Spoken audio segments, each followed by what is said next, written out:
All right, we're starting in three, two, one, go.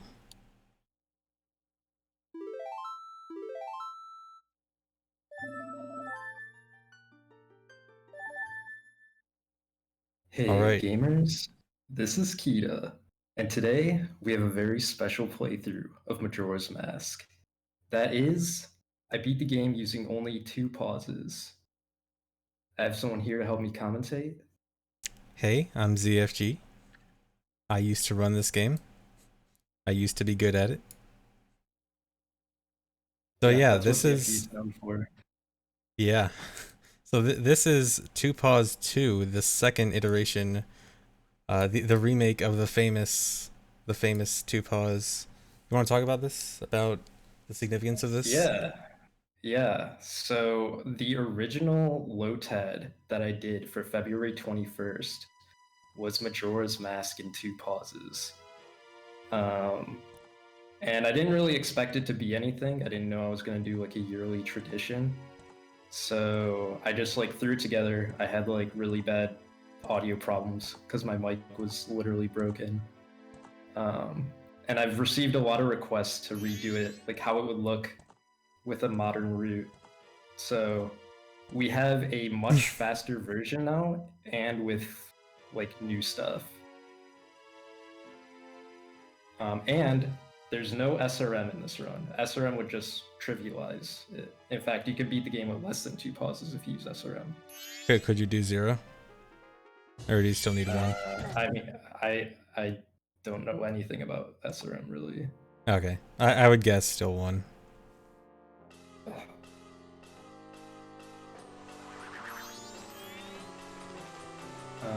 Yeah, if you don't know what SRM is, it's basically a way to. You know what SRM is. You can explain it better Yeah, than I you can. you grab nothing, and then that grabbing nothing lets you change certain things in the game that can lead to basically can edit very small portions of memory, which can end up with very significant consequences, very significant things you can do with it. It's extremely powerful, but we're not going to do it in this run since it kind of Yeah, trivializes it. yeah. Go ahead. The stakes are a lot clearer because you can't just like assume that SRM can just like solve everything. Like you'll be stuck, like not know how we can like get past a certain thing, and the answer isn't just do this magic thing to fix it.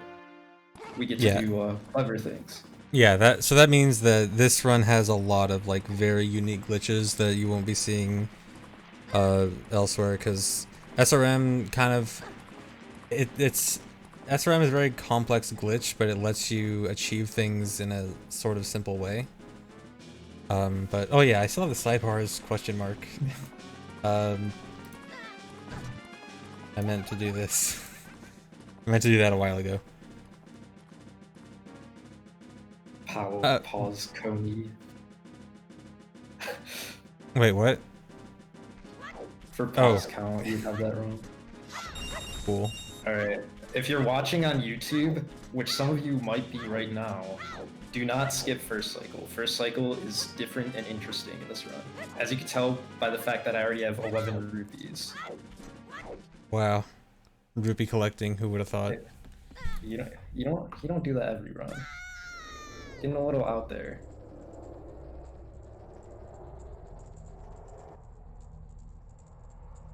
In fact, the original run didn't get any rupees Oh, we're for already different. this. So actually, what you mentioned some of the differences between like this and the original. Like, what are the significant differences? Is it like, do we have new glitches, or is it a lot of more optimizations, or what's that like? So this is actually a perfect candidate for a thing to remake. So this was published 6 years ago on this day. And since then, even though tons of things have been found, the actual route stands up extremely well. Like only a few actually new things were found that I could implement. Um, However, I did save a lot of time due to just better routing decisions, and also tricks and just optimizations. It's just a lot cleaner run. Okay, cool.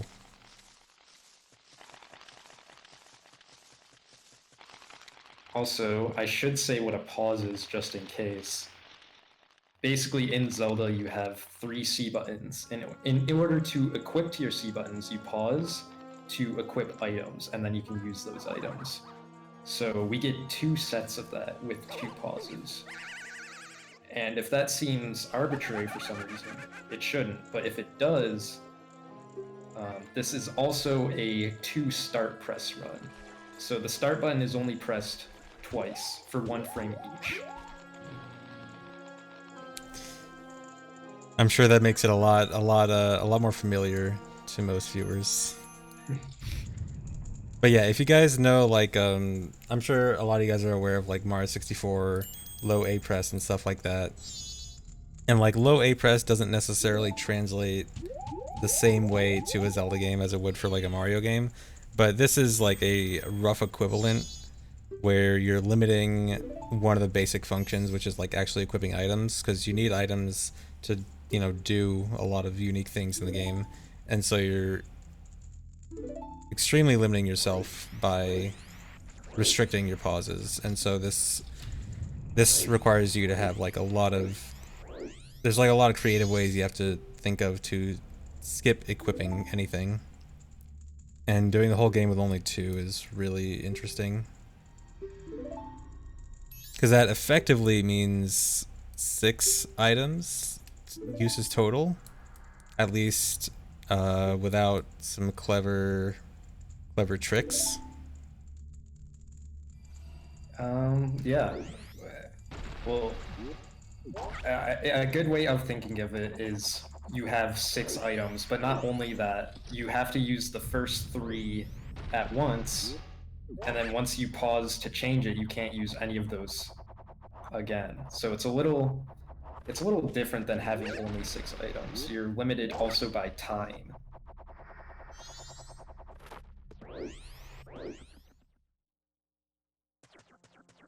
Two pauses equal 3 sets of items. Yeah, and the first set of items is 3 useless items, 3 empty C buttons. Very useful. Really gonna do a lot with 3 empty C buttons.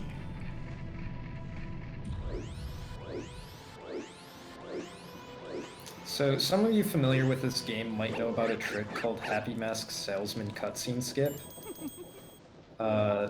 You won't see it though, because you would have to pause to do it. So What a here's a shame. cutscene you probably haven't seen in a while.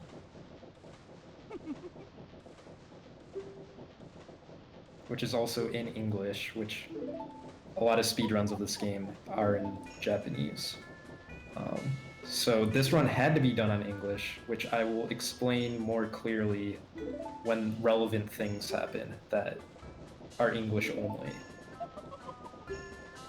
Okay, just to go a little bit more into like language differences. So if you're familiar with like Ocarina of Time has like basically no differences between English and Japanese. It's exactly the same game, just with different language. In that's not the case. There's actually a lot of things unique to each version. They actually have a lot of differences between English and Japanese. And so for some things, Japanese is better. For some things, English is better. In fact, there are actually several categories that like over the years have bounced between English being faster at one point and then Japanese being faster at one point and kind of switching between. And so for this particular run, English just happens to be important for this run. Yeah, that reset is just a cutscene skip. It skips the first cutscene entering Clocktown. Yeah, there's a few moments in the game where the game just saves secretly. So whenever the game saves, I'll usually reset. Just because it's faster than whatever cutscene it's about to show me.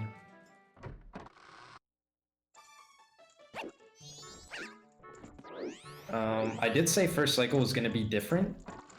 So I am going to make it night as soon as possible still, like usual. Night 3. But once it's night 3, then things will diverge.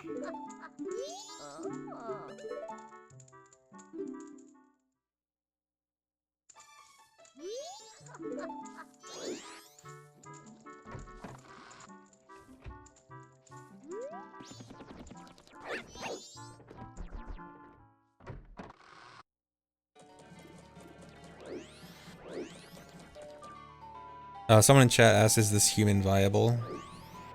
No, absolutely not. Just straight up no. In Yeah. fact, if someone did this, this route, I would personally, I don't know what stakes people care about. I would gift them subs for life to this channel. Oh man. But yeah, a lot of the times with LOTADs like these, they're kind of specifically made for things that are too hard for a human to do.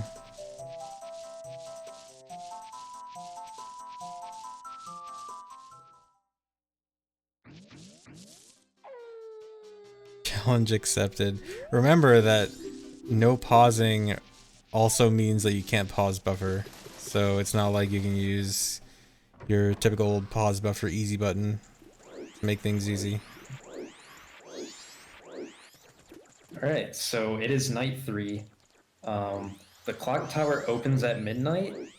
Time, for once, is like actually extremely important, which is why I actually got 11 rupees at the start of the run, because time was so tight.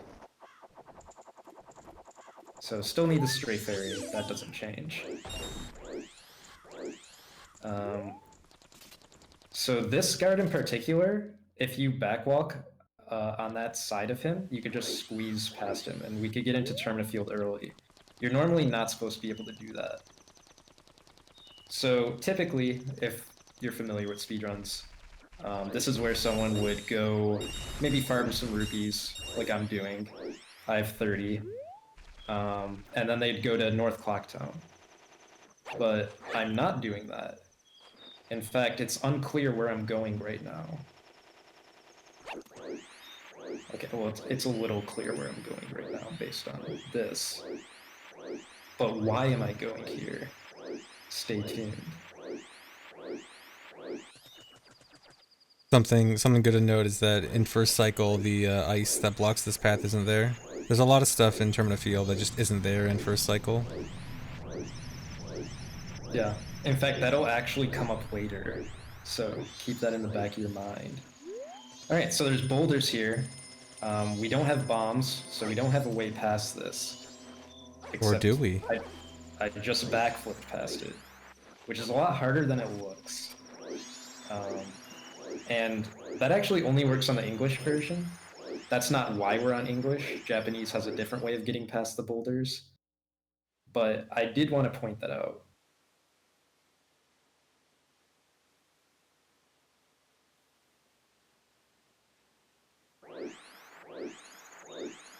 Alright, so there is something in Mountain Village that I want to get for my first pause.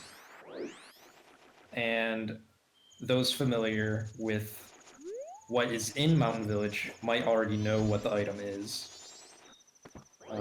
But even if you do know what the item is, it's not clear why I would need it. Just something to keep in mind. Could be the mountain title deed. We don't know.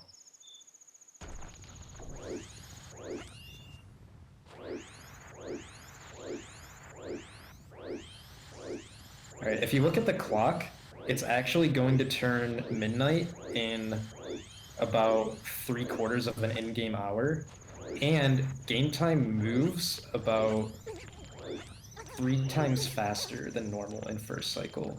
So time is moving really quickly. So I'm actually making my way to the Lens Cave. The platform alignment is different based on what day you're on.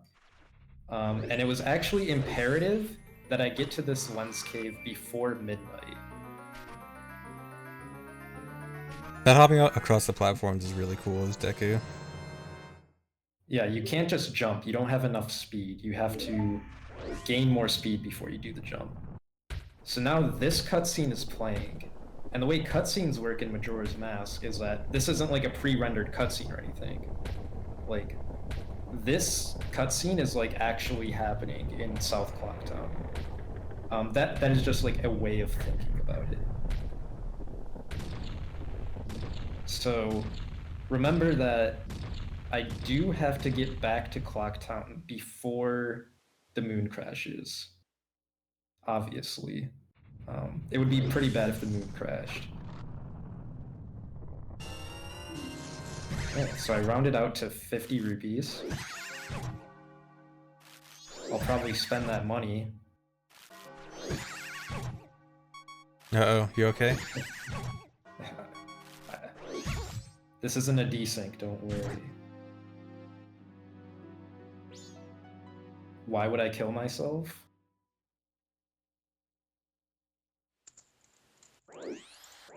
Because we respawn here. And the reason we respawn here is because of that clock tower opening cutscene.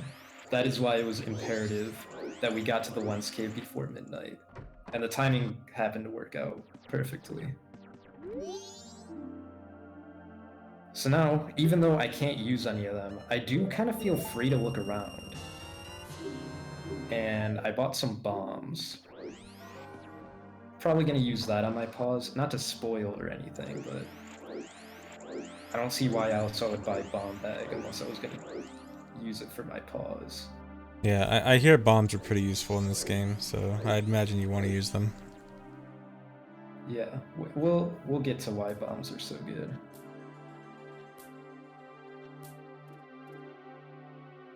Yeah, basically last run, instead of farming rupees during that time, we just got a chest afterwards. So this route change saved quite a bit of time.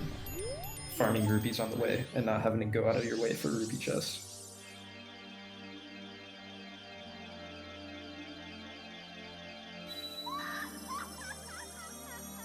And still need magic. Still not a way to skip magic without New Game Plus. But now we have everything we need to enter Clock Tower.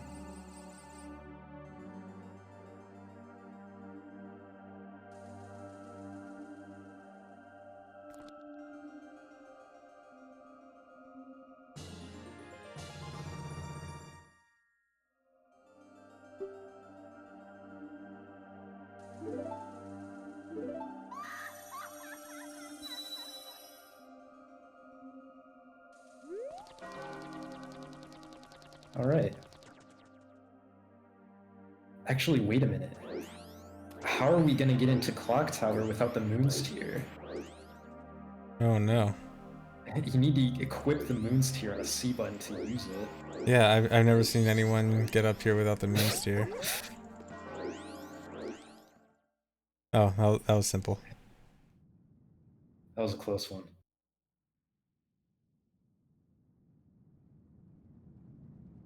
Yeah, you're intended to like use Moon's Tier and then like use a Deku Flower to get into that platform, but Yeah. there's a lot of ways that you could just backflip up it.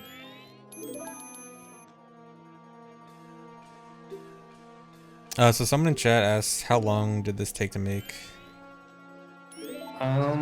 So this took basically all of my free time in 2021, because that's about when I started, was in January. Although I do work a full-time job, so it was like I was working and then working on this. And that's mostly what I was doing. I put a lot of time into the route and playing it.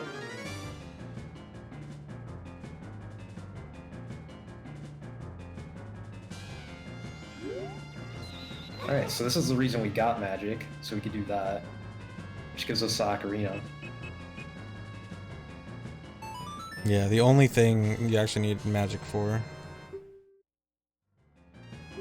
So a good thing to think about is that although I already explained that we basically have two sets of equips to work with, and that you have to use the first set of equips before committing to your second set of equips, it is good to note that the first set of equips is very limited because you do have to pause to get out of first cycle. You have to pause to use the ocarina so that you can get out of first cycle, meaning the first pause has to be first cycle related stuff. So with that, I got bombs, lens, and ocarina. Still not clear why I got lens.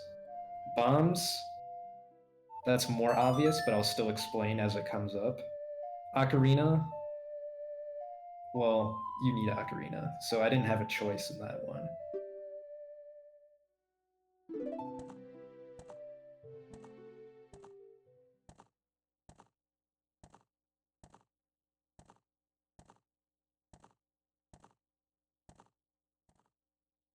For those on YouTube that want to skip ahead, which if you are, I don't know why you'd be watching this part of the cutscene, but even after we reset, things are still going to be different. So can't trust anything in this run. Anything can be important. Like that. That was a pause. That's significant. And there we go. Pause number 1. Only one more pause throughout the run, and then that's it. We're halfway done. Yeah, if we extrapolate, we'll finish under an hour.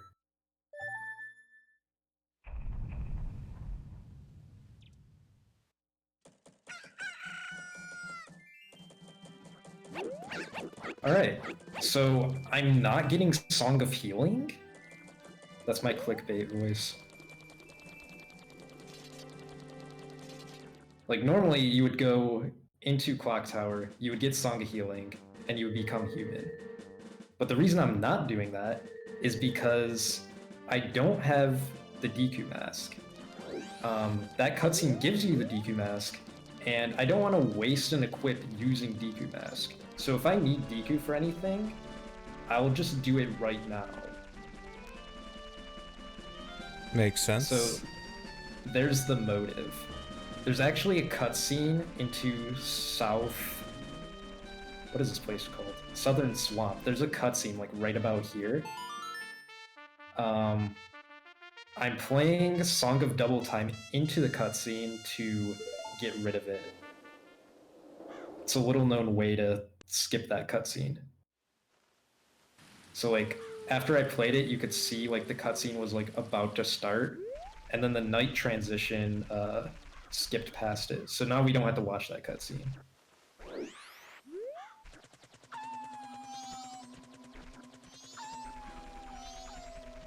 So one of the things that you need to get as Deku is Sonata of Awakening.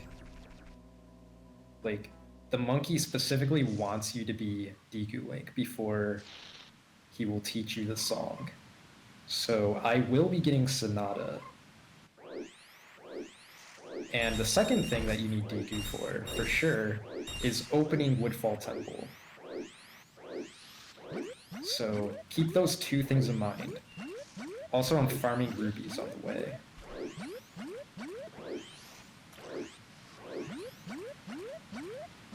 So if you think about it, there's reasons why it should seem hard or impossible to get to Sonata as Deku. Because it's not like you can hover. In fact, how are we even getting past this Octorok? We don't have bow or anything. We don't... Okay, well that's how. So basically what happened is that when you respawn after voiding through the water as Deku, you have a little bit of time where you're invincible. And if you get hit with something during that invincibility time, damage sources like to give you a lot of speed in this game. So we can use that projectile to give us enough speed to get past the Octorok. Alright, so I have to get Sonata, and it's not clear how I'm gonna do it.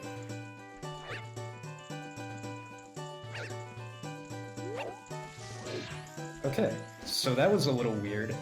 I clipped through that acute angle using a lot of speed, but then I left. But the reason I did it is so that I could get enough height to wake up that Deku that's shooting nuts at me. That way I could get hit with a nut to get damage boosted onto that fence. And now we can just ride flowers the rest of the way to Sonata.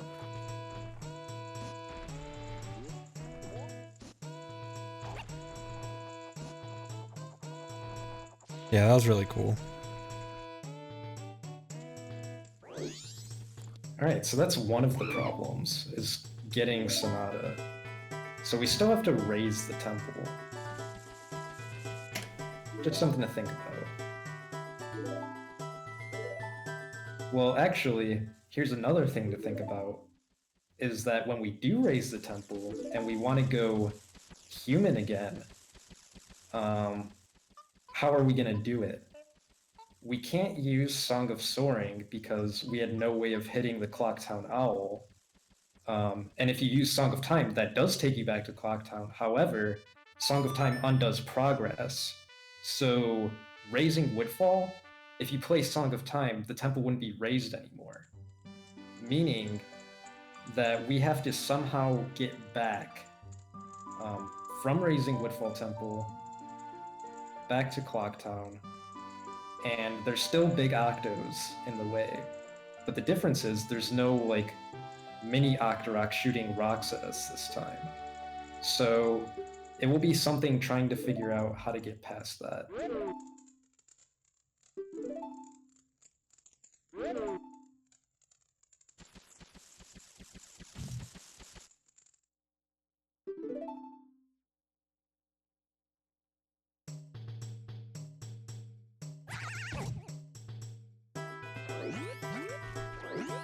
Alright, so I can tell you right now that I'm heading to Song of Soaring right now.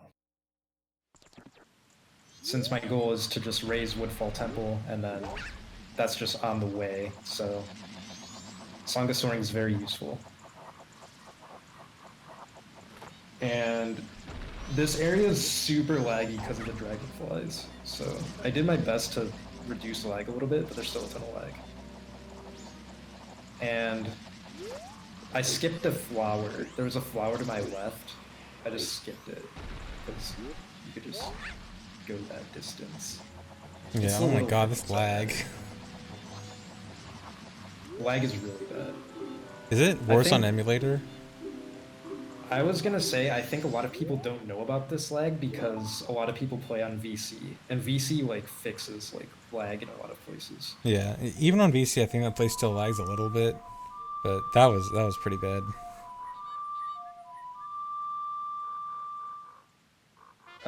I think this area is like the only like really bad lag place in the run. Yes, it lags on N64. I played a lot of N64 in my day. But does it lag as bad as GameCube? I can't answer that.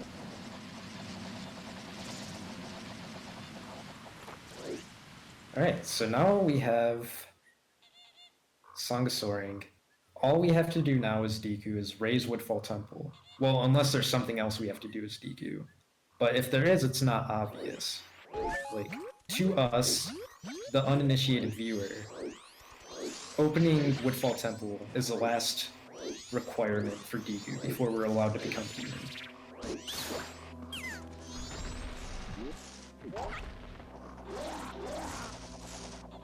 Alright.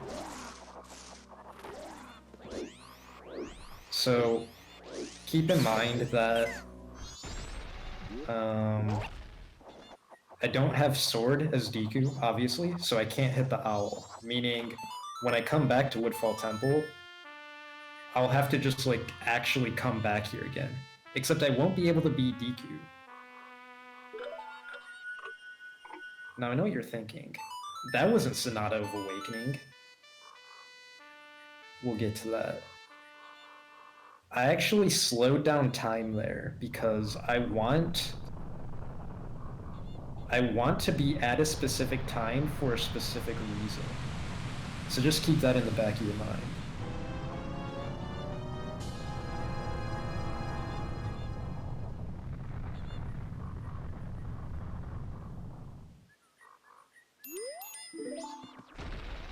Alright, so I can promise you that we cannot beat Woodfall Temple right now. I'm not going to enter it and beat it and blow everyone's mind. Because as Deku only, you don't have a way to light the torches in there, so you don't have a way to progress to get to the boss or anything. So we are not going to beat it as Deku. We are going to come back as human, and as human, we'll have to traverse back to the temple, somehow enter the temple, and somehow beat the temple. Alright, so like I said before, we do have to have some way of getting back to Clocktown. It might be a little unclear where I'm going. I don't get it. Yeah, so I'm actually entering this room here, because once I'm up here, there's a damage source that I can have follow me. So I will just go on a very laggy adventure to bring this source of damage with me, so that I can try to get speed the same way that I skipped the Octo the first time, since I don't have an Octorok that I can use.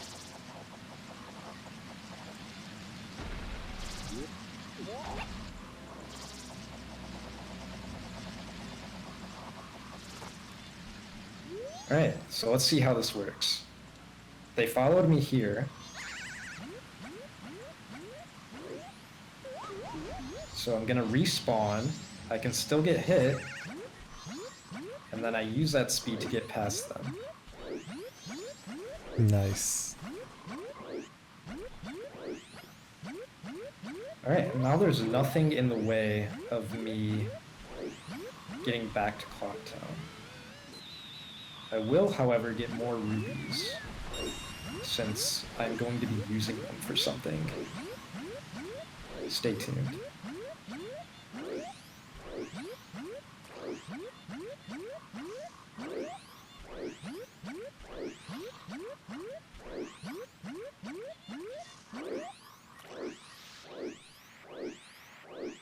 Alright, so we're gonna farm rupees here. Alright, I have 90 rupees. I promise you, that is the last rupee I get this entire run. There are no more rupees.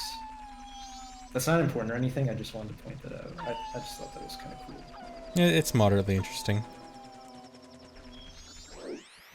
There's never much to talk about when you're Deku, so...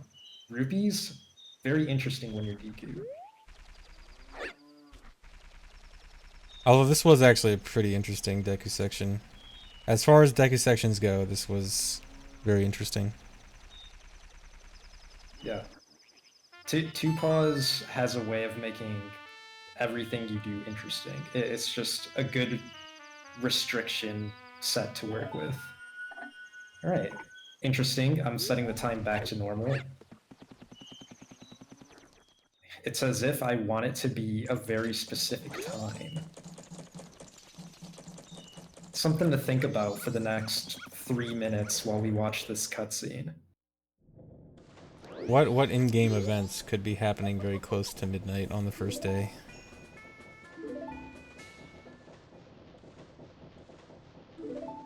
This is a good bathroom break time, by the way.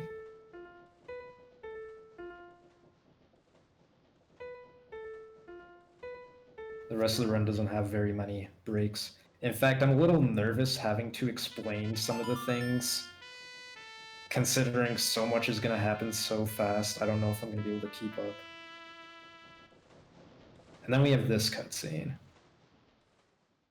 It's okay. It's like that. It's like that with me with SRM stuff, but you just gotta explain what you can.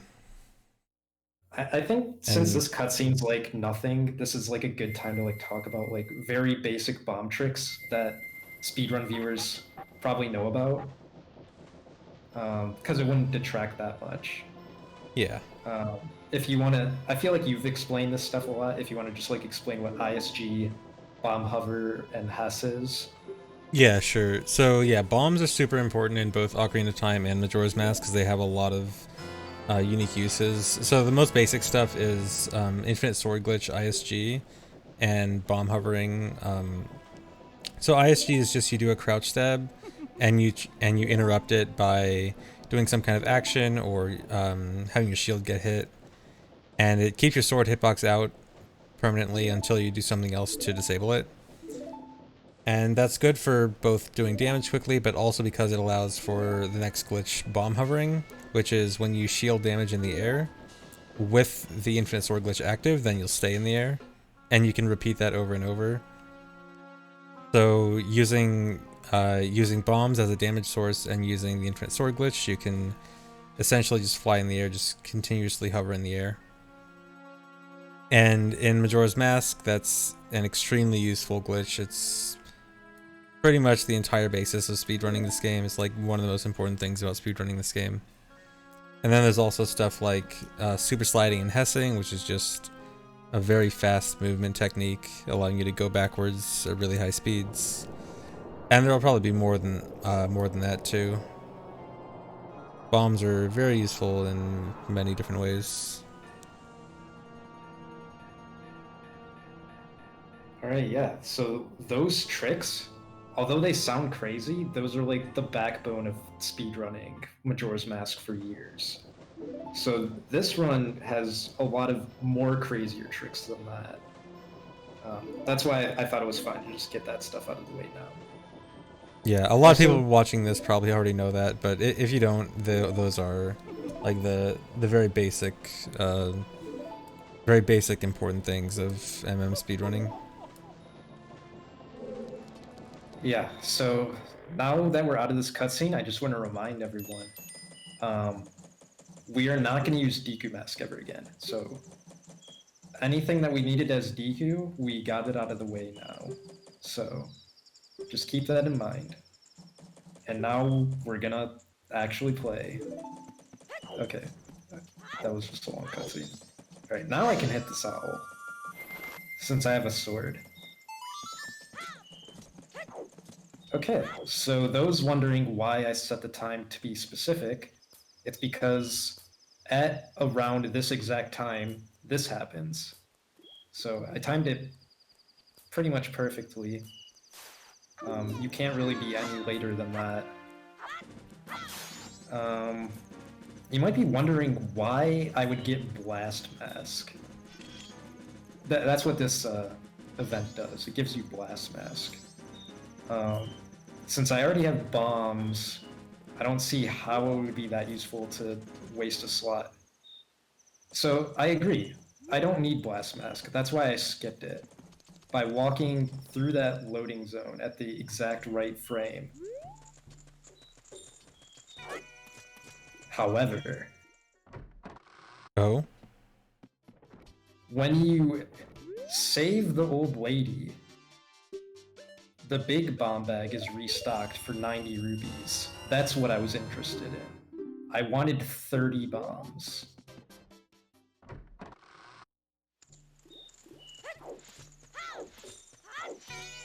Right, very wise way to spend your rupees. Let's get to Woodfall and beat it. Because it is raised. I'm blocked from using Song of Time until then. You're going the wrong direction, though. Huh. Interesting. Why would I be in the fairy fountain? Alright, here's that hovering thing, an ISG thing that ZFG was mentioning earlier. So it turns out that even though only this one fairy fountain is loaded at a time, all 5 of them are placed on the same scene. It's just that that room is loaded. But what it means is that all the exits are also loaded. So if I can just maneuver my way to the loading zone, I'm in the Woodfall fairy fountain right now. I exit, and now I'm in Woodfall.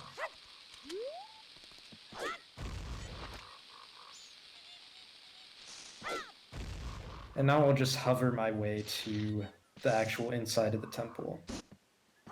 But I'll use some help. Saving some bombs. Yeah. It's not just bombs that let you hover, it's any damage source. So think of bombs as basically portable ammo for hovering. Like, it might seem broken, but it is extremely relevant that every time we want to hover, we have to use a bomb. It's actually brilliant design, even though it was completely unintentional.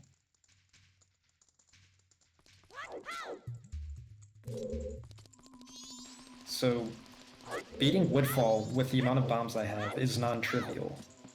In fact, there's a reason that I got the big bomb bag, because it allows me to have 30 instead of 20.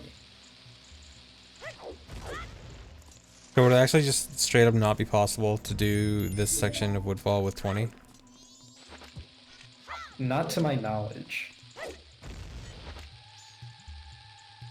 Like, to my knowledge, you actually legitimately need 30 bombs. Well, the capacity to hold more than 20 bombs at once. And that will be made clear soon. However, now's a good time to explain that in Majora's Mask, they actually took away a lot of the randomness.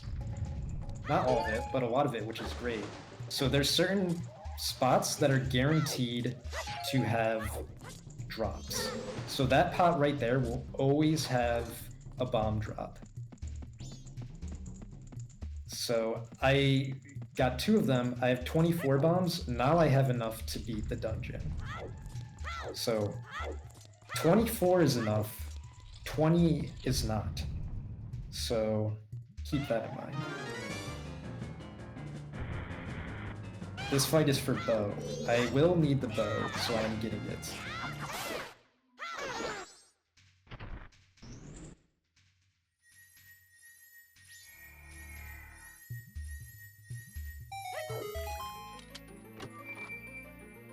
Okay, so now's a good time for me to explain that the same way that all of the fairy fountains were on the same scene, just unloaded, dungeons work the same way. So, well, let me not say something misleading. The entire dungeon is loaded, even though only one room is visible at a time. So the loading zone that leads to the boss is also available. And if I were to maneuver to it, I could get to the boss without using the boss key. So what I did was Hess to get a lot of speed. Speed helps me get through an acute angle, and now I can hover out of bounds around this room. So the room that I am hovering around is the room right before the boss door, which is a really, really large room. So I am slowly just hovering one bomb at a time to get behind and around it without landing inside of it. Yeah, if you could see collision here, there would be a wall like right to the right of Link right now.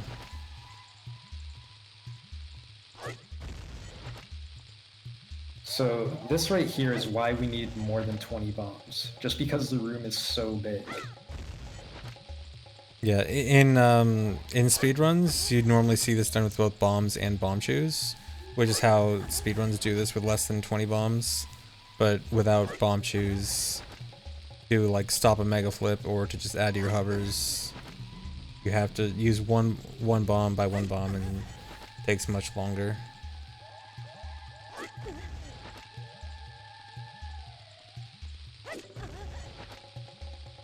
Alright, so we used all 24 of our bombs to do this. One bomb being the one to get us out of bounds, so it was a 23 bomb hover. And now we fight Adalwa, which I will say, the bosses in this game are designed great because there are a lot of ways to fight them. So for instance, I'm just going to use this bomb flower. Alright, he's dead. Cool. The bomb flower hits multiple times. Yeah, and it does a ton of damage too, right? Yeah, well, it's unclear. At least it's unclear to me because it hits so many times so fast. But Okay, yeah. it does hit like for more damage than the sword. At least 4 damage, whereas the sword is 1, and a jump slash is worth 2 damage. So do keep in mind that. jump slash is more powerful than normal slash. So you'll see me jump slashing in fights.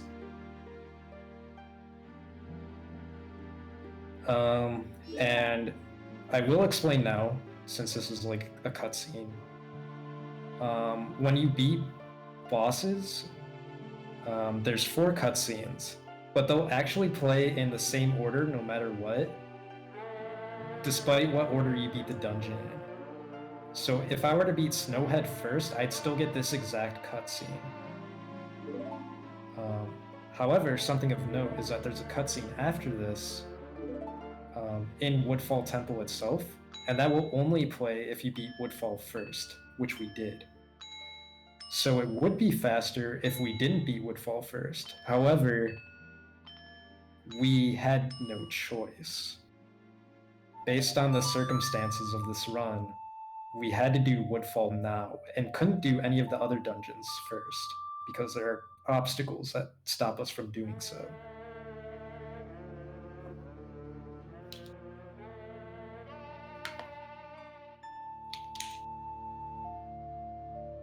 So you can actually skip this cutscene technically, but you wouldn't get the song, and you need the song to beat the game. So we were not going to skip this, even if we could, which I don't think that we could. Well, I guess we could. I think it would require a pause, wouldn't it? I think we would have been able to skip it, but like I said, since we need Oath to Order, it is imperative that we don't skip it. Yeah.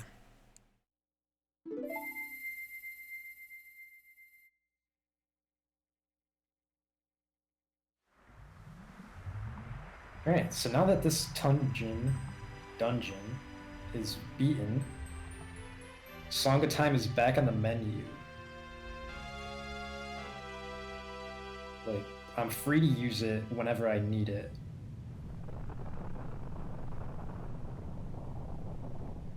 And keep in mind that I want to get everything out of the way that I'm going to need bombs, lens, and ocarina for. Because once I pause, I won't be able to use bombs, lens, or ocarina again, since I'll have a new set of items on my C button.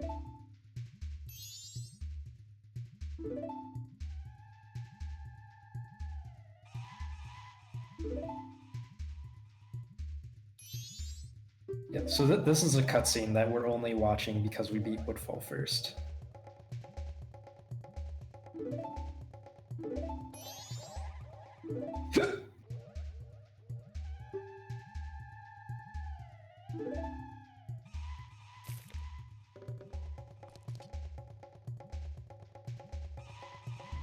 Alright, we have control. Where are we going? Song of Time. So, we have Song of Time, we're using it. This will just take us back to Clocktown, but most importantly, it'll take us to day 1. And I want it to be day 1, which I'll explain once the relevant part happens. So keep that in the back of your mind.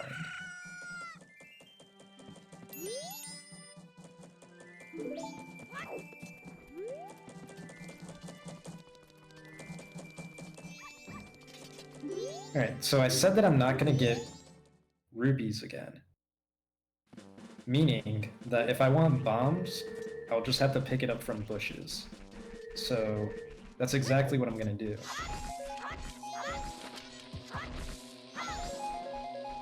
Amazing luck. Yeah, that was first try. I purposely didn't get that rupee, by the way. Made it a point not to get it. Okay, so we're in Milk Road. I'm gonna hit this owl.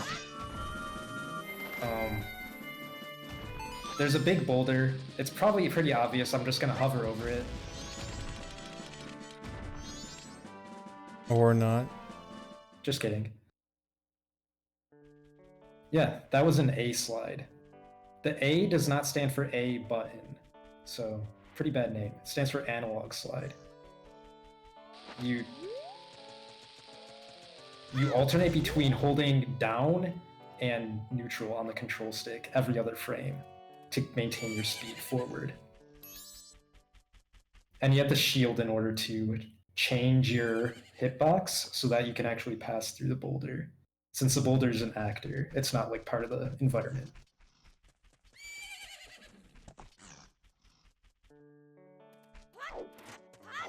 Alright, so I guess we're getting Epona. My name, 2paws2. Thanks for asking.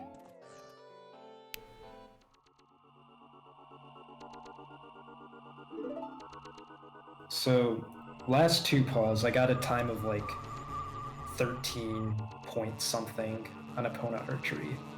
And I consider it a requirement. Like, if I'm gonna redo this, I'm obviously gonna have to be faster. So, Epona archery is gonna take me less than 13 seconds.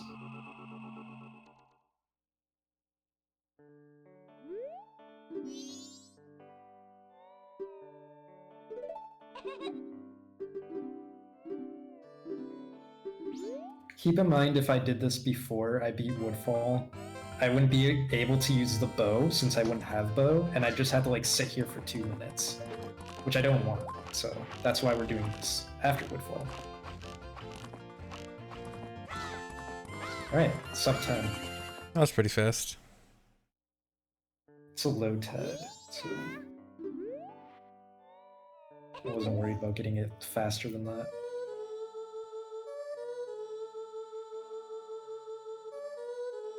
Also, OG 2paws watchers know this is not when I got Epona last time. So it must be beneficial for me to get it right now.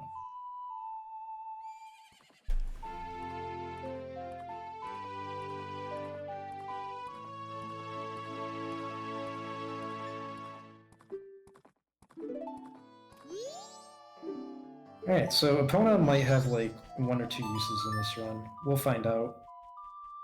Just keep in mind that we have Epona. It might be a while before I use her.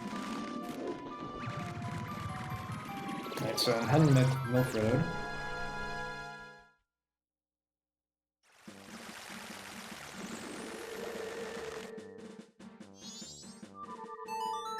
Okay, so I'm actually calling Epona right now.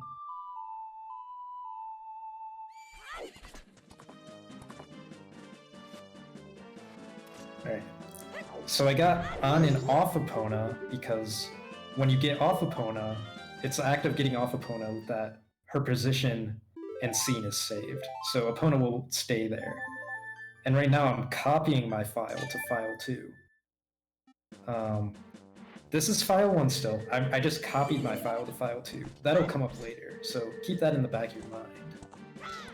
Alright, now I can just ride Epona, and I guess go somewhere with her. Unclear where. Okay, so we're actually going back. We're going back. Gotta make a U-turn. The difference is that now,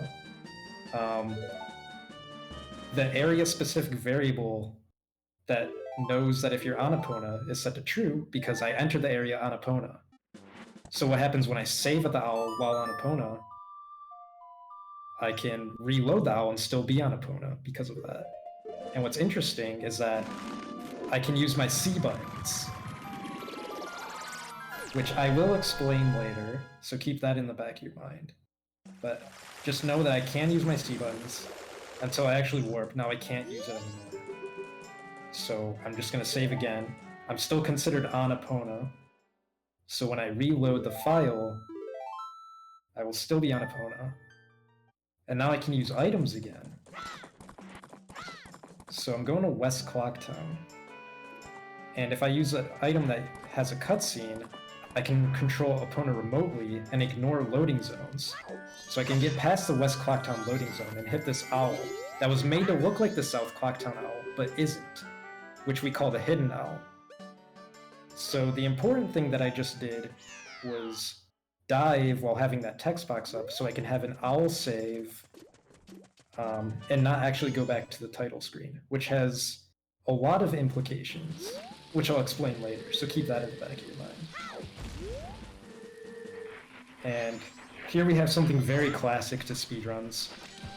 The good old super slide and hover over Great Bay Fence. In fact, it's so classic that a lot of new ZFG watchers probably don't even know about it. Bunch of Zoomers. But Zoomers don't know. This used to be a thing every MM run.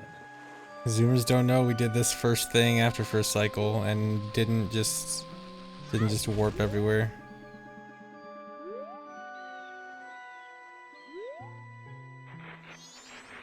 Alright, so it looks like I'm gonna get Zora Mask now.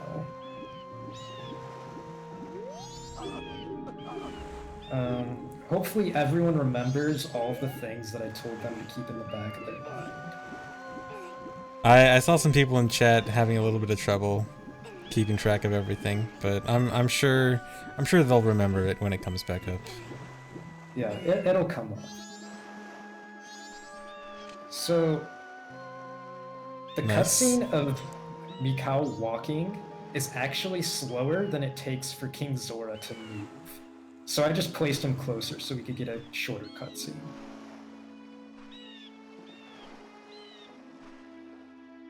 I could have also played Song of Double Time to skip it.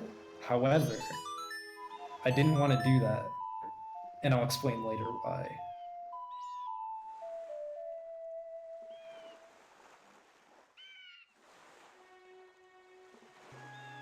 Alright, yeah. Shoutouts to Enup, who plays piano whenever this cutscene plays. That's a reference. I get that reference. I was there. Zoomers don't know. I was not there. People thought I was there. I promise that wasn't me.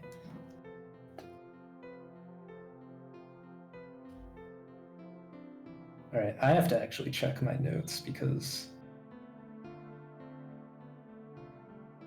I gave myself notes so that for the complicated parts, I don't like forget how to explain something really quickly and concisely.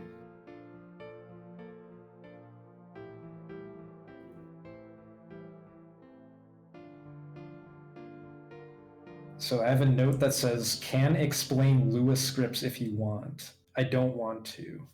I just wanted to point that out. However, when I was making this LOTAD, I used a lot of scripts to help me. So that's all you need. It's nerd stuff. Anything like that's like super repetitive. Basically just like macros, right? Yeah, exactly.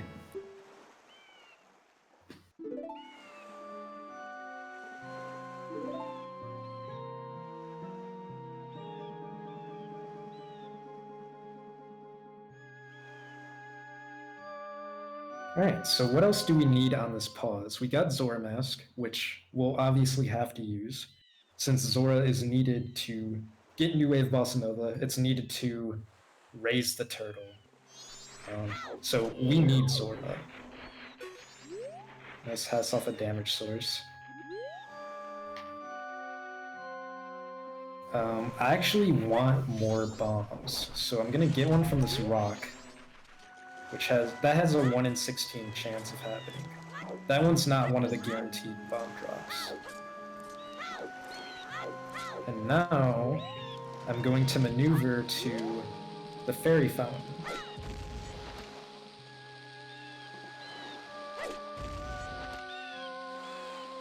This one's also kind of a long cover, but it's not as bad as the Woodfall boss key skip.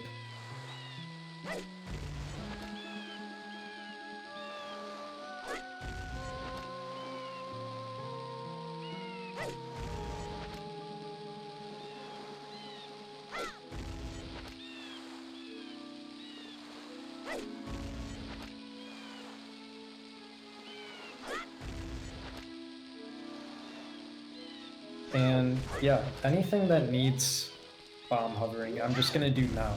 Because once I pause, I won't be able to have access to bombs, so I'm not gonna bomb hover. Okay, so surprisingly, this hover is going to be a little different than last time. And that's because this fairy fountain doesn't have something to target. And if I can't target, then my camera is locked. So when hovering, I am locked in a specific facing angle. And you have to be able to Z-target to change that.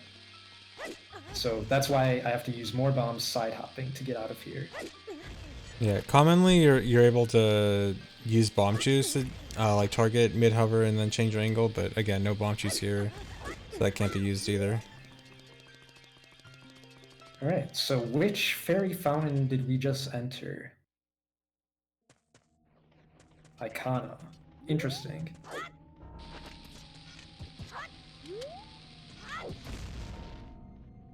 Alright, so getting a bomb drop there. That plant is guaranteed to have a bomb drop. I love the And U-turns. I think we're gonna climb Stone Tower, which is a pretty tall place, so we're gonna need a lot of bombs. So think of this as raising the suspense while we get these bombs. This is my favorite way to farm bombs. I love this. That was actually pretty hard because normally like you'll hit it and then you won't grab the bomb drop, but shielding made it a little easier.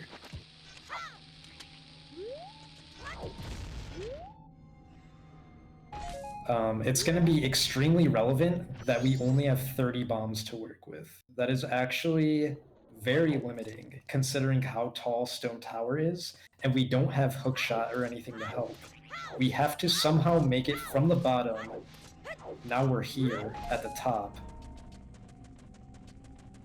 I didn't do the ISG Hess for that one because it uses a bomb every time I do that.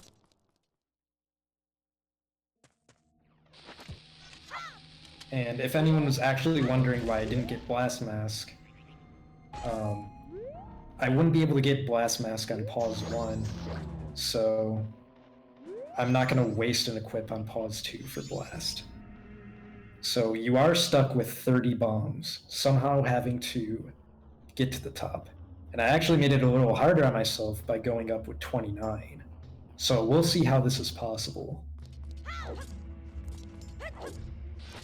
Again, no hookshot to help me. I really do have to hover all the way from the bottom, all the way to the top in 30. And no hookshot.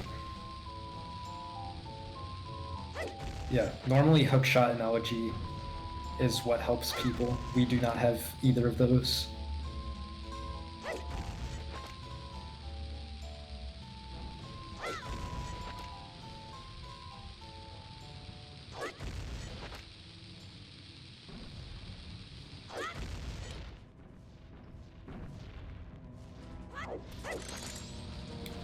Nice. Save any explosive we can. Alright, so BMOS luckily give us bomb drops. However, there are only 2 BMOS on this entire map. So you'll have to keep that in mind too. So I twisted my backflip a little bit just so I can grab that ledge and save a little bit of explosives. It's very important to save explosives here.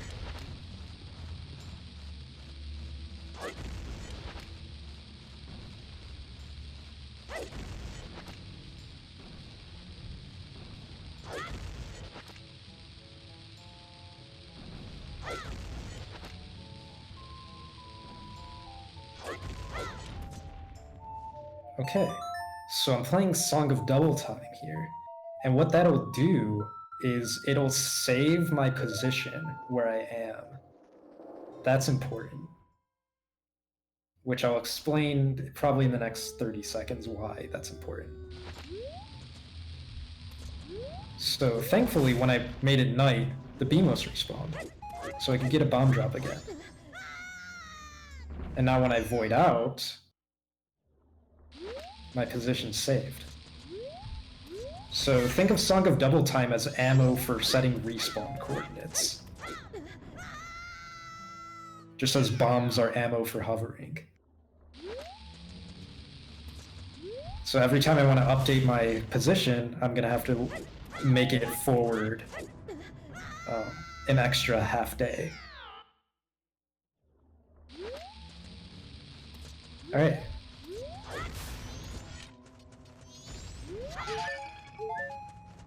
So those hearts that I just got actually do not respawn. I'm not going to be able to get those hearts again. Alright, so we have 29 bombs. And we have to make our way to the next checkpoint. Which, even with that keys hover that I just did, it will be very tight to be able to cross the gap to get to the other BMOs. And the reason the other BMOs matters is because crossing the gap doesn't mean anything if I can't save my position and farm more bombs. Because if I'm on the other side, I can't get to that first BMOs. So this gap that I have to cross will use all of my bombs.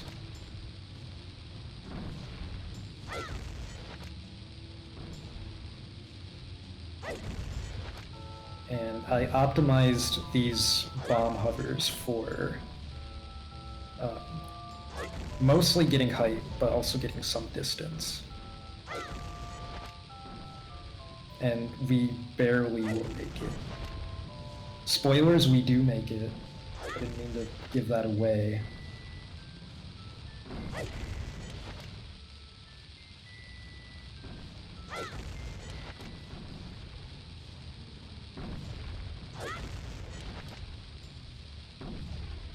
And if it seems like, I saw someone say that this looks more than low optimized, I did not manually do these hovers. I literally had scripts do these hovers for me. I just said what kind of hover I wanted.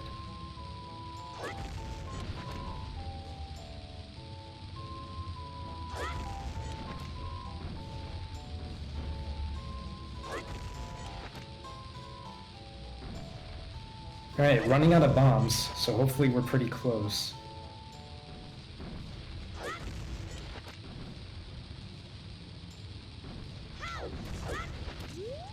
Alright, so we make it with exactly enough to kill this BMOS. Wow. And now I can safely set my position again. We still have a long way to go. So what you see at the top of the screen, that's where we have to go. So we still have quite a ways. Alright, so we'll farm this again. We do need all the bombs we can get.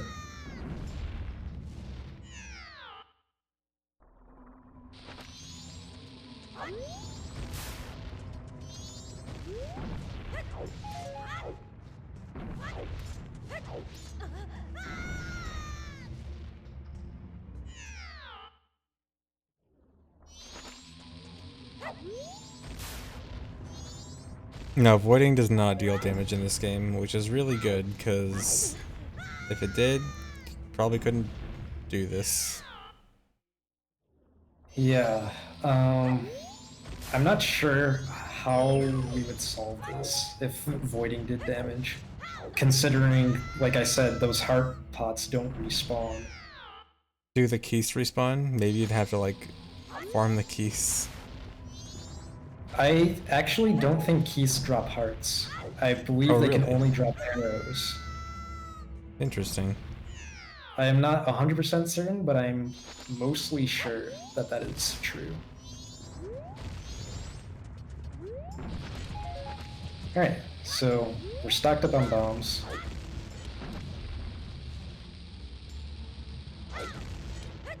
I'm going to, again, save a bomb by cleverly backflipping.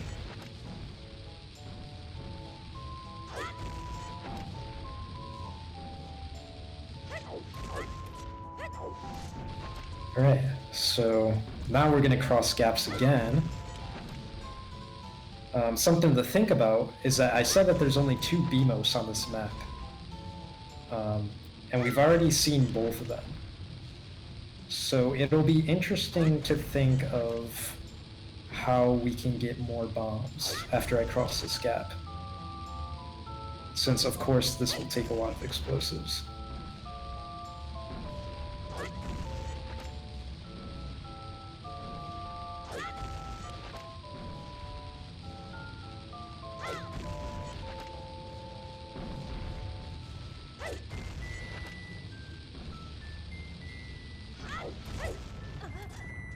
Alright, we made it. So this is the last time I'm setting my position. I won't be setting it again. So earlier, I asked you guys to keep in the back of your mind why I didn't skip the Mikau walking cutscene with Song of Double Time. And the reason why is because it would be day 2 otherwise, and the day transition is longer than the night transition. So I was really thinking about that one. Thinking ahead. I made sure to grab that tower so that I wouldn't take damage when I land.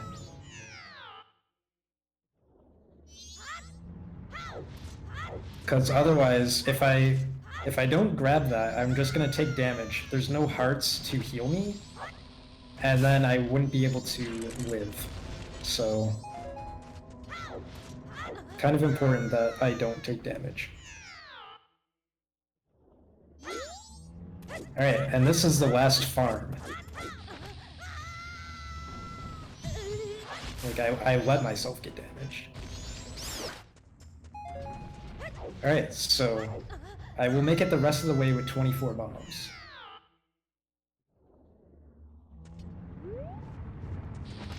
Alright. So, because I wanted to grab this tower, I had to space that out such that these rolling boulders wouldn't hit me. Which was slightly more complicated than it looked, just to save one bomb.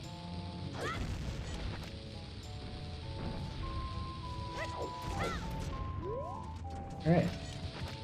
So, every time we land on something, it saves us a lot of explosives. So that's why I try to get on top of as much scenery as possible.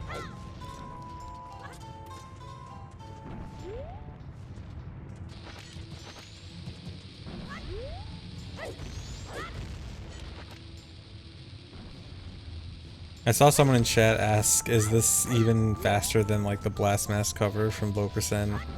But no, even this is still way faster than that.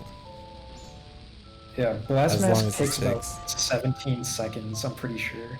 Something like that. Yeah, and then I think you have to do, how many does it have to do, like 50 or 70 hovers up? Yeah, this is a more digestible stone tower climb. Yeah, still pretty long, but a lot more is happening, and definitely not nearly as long.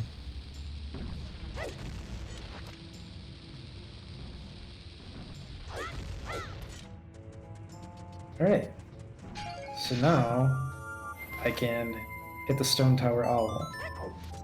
And I'm ready to get into the tower, but I'm not going to hover across. What I'm instead going to do is pull a bomb over my head, and then use a cutscene item, which puts me in a state called time stop. Please explain time stop. I feel like you know more than I do. Yeah, so when you do time stop, the game world kind of freezes, including the in-game time, but Link is still able to move around, and it also prevents cutscenes from starting. So what he could do is jump on a block that was supposed to have moved back, but didn't move back because time was frozen. Then you can deactivate time stop with C up, and then that reactivates time, and then the block goes back with Link on it, and fast way to get over to Stone Tower. Alright, now we're gonna farm bombs so that we can make our way through the temple. Alright, I'm done farming bombs. So 10 bombs is somehow going to be enough for me to get to where I need to go in here. So ordinarily I would hover over this boulder. However, if you roll during the frame that would give you S speed, you can actually just clip. And then I do an Ocarina Dive so that I can swim into this tunnel. Which, an Ocarina Dive is just using the Ocarina as you fall off the ledge. Which puts you in like a cutscene state, so you ignore the water and can get through. And thanks to the Dexy hand, I can actually get this key. If the Dexy hand wasn't there, I would not be able to get this key, which would be a big problem. So, thank you, Dexy hand.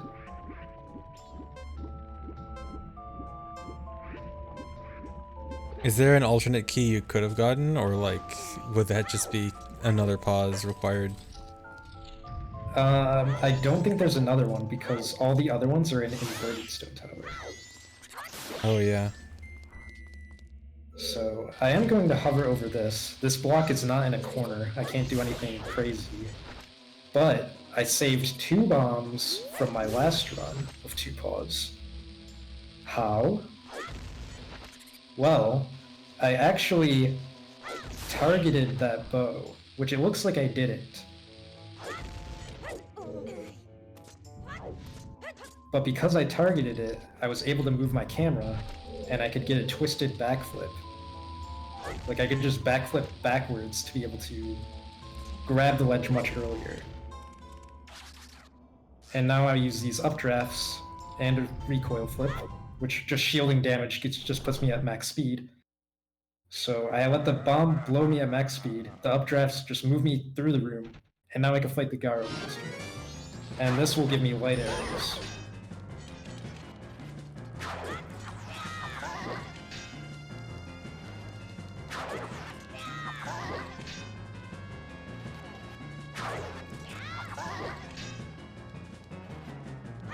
So this guy takes 7 jump slashes to fight.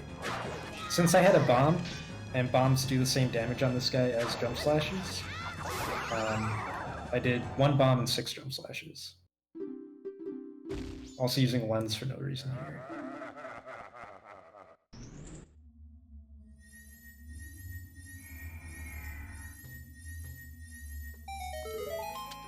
Alright, so we have light arrow. I won't be able to flip the tower because you need light arrow to flip the tower. Which, yes, I have light arrow, but I don't have it equipped, so I can't use it. So what I'm doing is I'm playing Song of Time to go back to Clock Tone. Now what's interesting is, remember when I did the dive at the out of bounds owl, which we call the hidden owl? I said that there were implications of that, and one of those is that I cannot reset, or else this save that I just have would not be available. Just think about that for a bit. That'll come up later again. And just know that I had to watch that cutscene for some unexplained reason. Stay tuned. Alright, so now where are we going?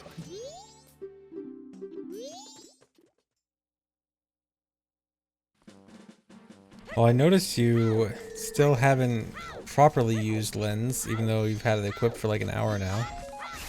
I hope that's gonna come in use soon. Keep everyone in suspense. I'm just asking questions. The questions we've all been begging to have answered. Just stay tuned. Alright, I have to get past this ice. Yeah, you can just backflip past it. Also, earlier when I was getting bomb drops, I accidentally got an extra one, so... Really just rubbing in on RTA runners.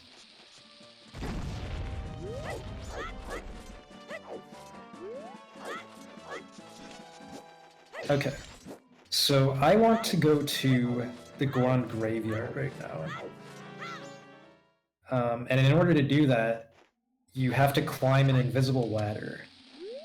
So ordinarily, you would use the lens to see, and then you could just climb the ladder. But that's not why we got lens. In fact, we can use the scenery pretty cleverly to climb the seam and then side hub up these mountains and just get to the top that way. It's much more convenient. Okay, so I used lens, and because I did that in this room, that's all I had to do is activate it in this room. I can play Song of Healing, and that'll activate Goron Mask. So that is the first and last use of lens.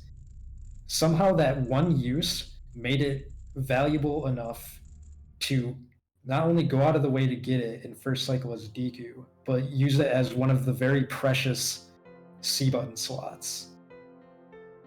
So Goron Mask must be pretty important somehow, even though you don't need Goron Mask to beat the game. So it's interesting that Lens is needed to get an item that normally is not required to beat the game.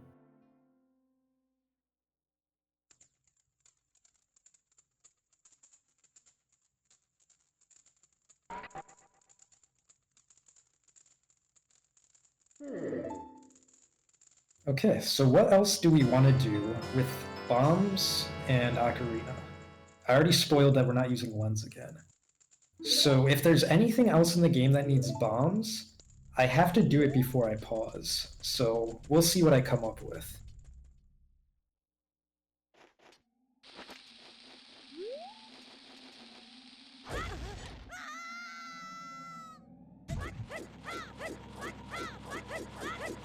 Alright, so this is the path to Snowhead Temple. There are some gaps on the way here, but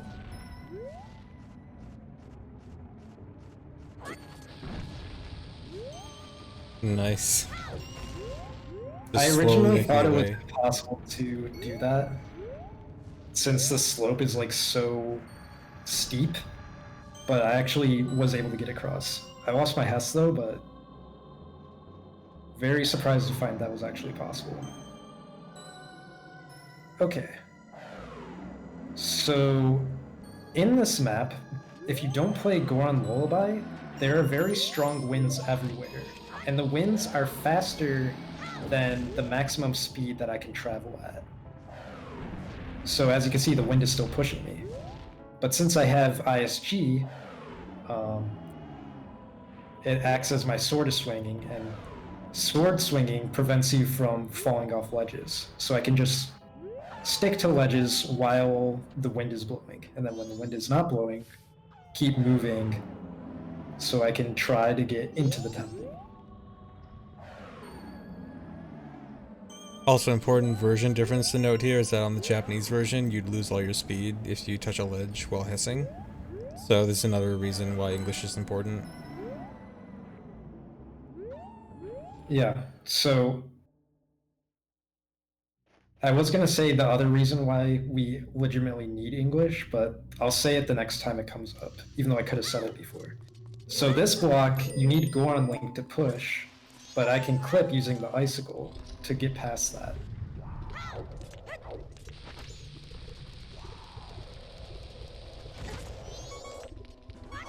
So I want to make my way up to Fire Arrow. Something to keep in mind is that in order to beat this dungeon, Goat is in ice.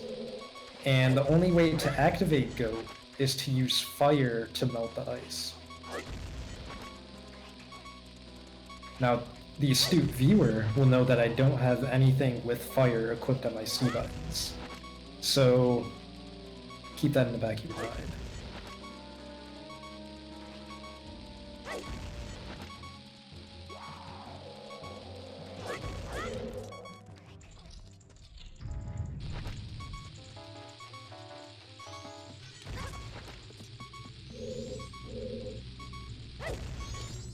Okay, so this is the fire arrow fight. So I will be getting fire arrows.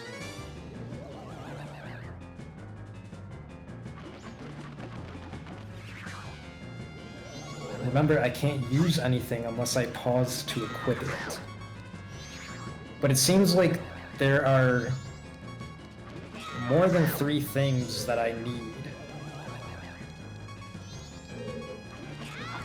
So how exactly is that going to be reconciled? Like, you watched me get more than 3 items saying how important they are. Stay tuned.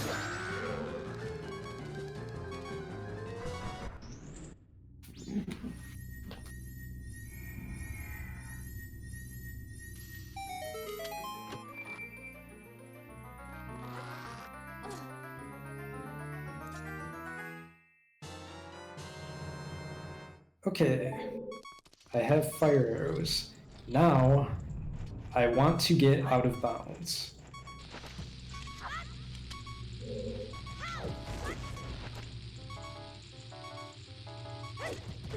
So once I'm out of bounds, I can cutscene dive with the ocarina and then play a song. And the song won't finish because I'm voided, so it'll be stored.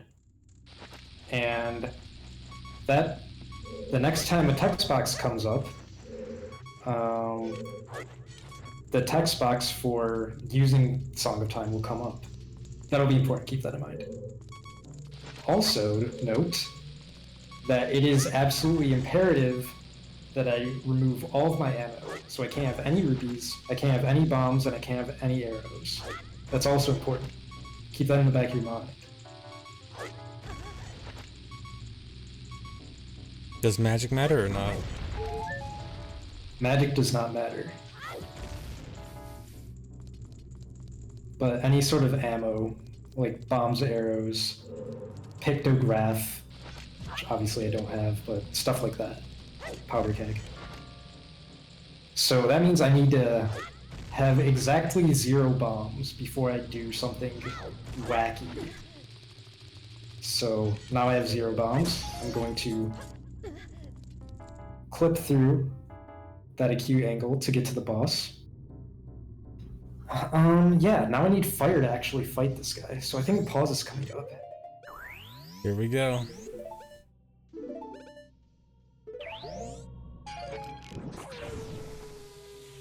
I can explain, just hold on a bit.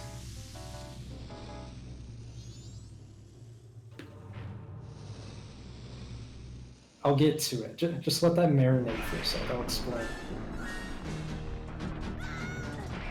So I was able to use the fire arrows. And I'm getting some more arrows so that I can actually fight Go. So it looks like my pauses go on, fire arrows, and Zora. Except these are actually light arrows. That looks different, yeah. So yeah, I can explain. Just takes 15 arrows to kill this boss, and I'll explain.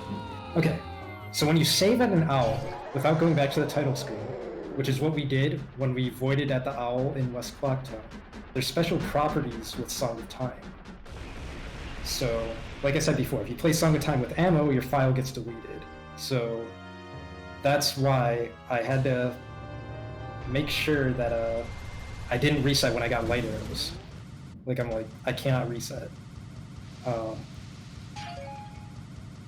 However, there's a state restoring effect that happens when you store Song of Time when you have this owl effect.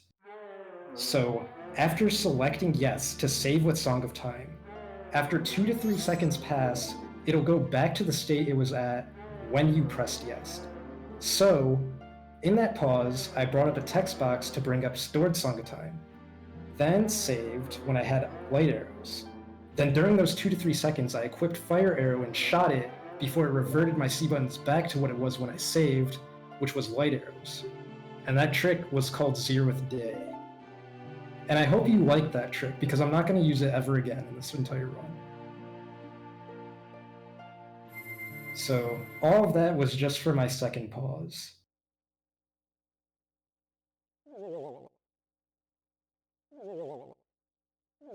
So that was just that really complicated setup to essentially be able to use like 4 different items in the span of one pause. Yeah, that's how we were able to get a fire arrow shot in 2 seconds and then have light arrows available. And since we're not using 0th Day, when we watch the rest of it and wonder how we're gonna solve these problems, you can't be like, oh yeah, 0th Day is just gonna solve that. It's gonna do some crazy magical thing, and we're just gonna get past this, no problem. But no, I already said we're not using it again. So the problems we have are still problems. So somehow I have to beat the rest of the game, which is 2 dungeons, and like getting to the moon and all that, with just Goron Mask, Zora Mask, and light arrows. I cannot pause again. These are the only C buttons that I have, and there is no trick for me to change my C buttons. I'm not going to be changing my C buttons. And you'll note that I don't even have Ocarina available because it's not equipped. So I have to manually just travel around. That's why I'm just moving around as Goron right now.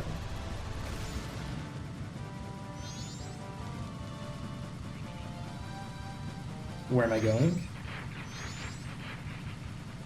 Who knows?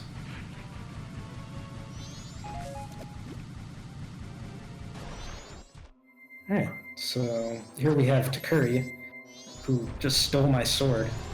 Dude. Not sure why, probably important. Okay, so I'm saving at this owl as Goron. Keep that in mind, that'll be important. So going back to the file select screen, this time I'm loading file 2. So I saved this file and copied it earlier. So there's some important reason for me to do that.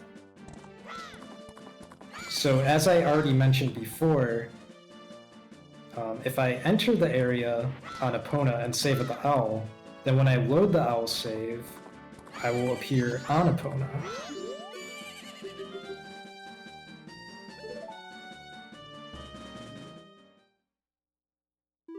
So I'm gonna appear on Epona, but I'm loading file 1, and it works between files. So what I just did was made myself Goron on Epona, and I just drank something in a bottle. I can explain. Didn't you have a bottle equipped? So basically what happened is that when human is swordless, and then that is like linked in some way to Goron being on Epona, so that when I get off, I'm also swordless. And I did time stop in front of a gossip stone, which lets me play Ocarina notes while moving around. This is file 2, by the way.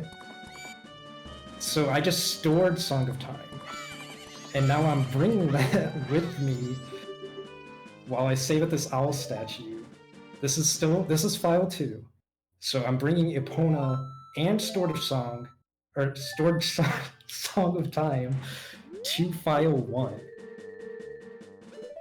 So now I'm Zora Link on Epona, but I'm gonna save at the owl again.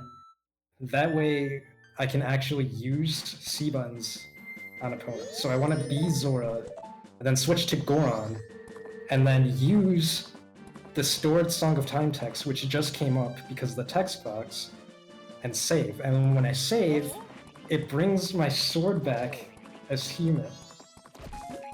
So I have sword back. I have Goron Battle on B, which the way that happened was because I got blank B as Goron, and the value that your B button uses when you're a transformation mask and you have blank B is the word that is on your B button. So if I have the word pound on my B button, which you get as Goron Link, then you're able to use item 0x27, because the word pound is 0x27. So that's an unused item called Obaba's Drink. So I was able to use that drink, and drinking it made my B button a bottle, just an empty bottle. So what I did with Epona, when I went from Zora on Epona to Goron on Epona, my Zora B button was bow. And the B button value that's stored for when I get my equipment back, which I do once I'm not on Epona. So when I went from Goron back to Zora, I got Goron's B button value. So I have Bottle on B as Zora.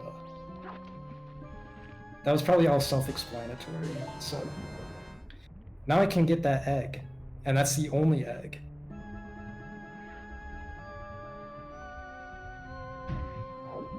And you can just click to get there faster, but now I don't know what you're thinking. Egg? Don't you need 7 eggs to get New Wave Bossa Nova? Yeah, you do need 7 eggs, but that's the only one I'm gonna catch. So somehow, I'm going to turn that 1 egg into 7. Some of you might be clever. They're like, oh yeah, I watch speedruns. I know about this. You just do equip swap. But the thing is, I already paused twice. I'm not pausing ever again. You need pause to do equip swap, to dupe the egg. So I have to do something different.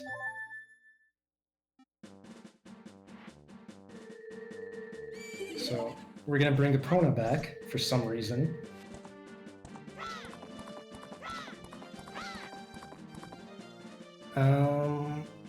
Okay, so I will try my best to explain how I am going to get eggs from one transformation to another. I have a little bit of time because that is what I'm doing right now. What I'm doing is I have egg on Zora's B button, which you saw me get. There was nothing weird about that. And I want to transfer it to other forms. So the way that that works is that when you are on Epona, your B button is temporarily set to be bow. And what your B button was before getting on Epona was saved. So when Zora Link got off Epona, the saved value of having egg on B was restored. And Goron and Human Link still had bow on B until you put on the mask, which is why before I entered the area, I switched to both Goron and Human. So that gave every form egg on B. So I'm going to repeat the process and hopefully be able to explain what's happening as it's happening. So that I only dropped off 2 eggs so far. So first step, save at the owl as Zora Link. Second step, load file 2 so that I can transfer Epona back to file 1. And the way that works is saving at the owl while already considered on Epona. So I have to enter Milk Road on Epona. That's why I'm exiting and re-entering. Okay, so I can save, and then when I load file 1, I'll be Zora Link on Epona.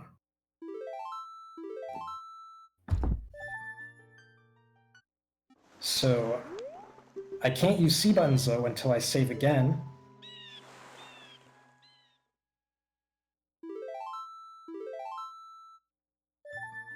So now that I'm reloading the save, now I can use C buttons. And now I'm Goron Link. So both Zora and Goron have bow on their B button.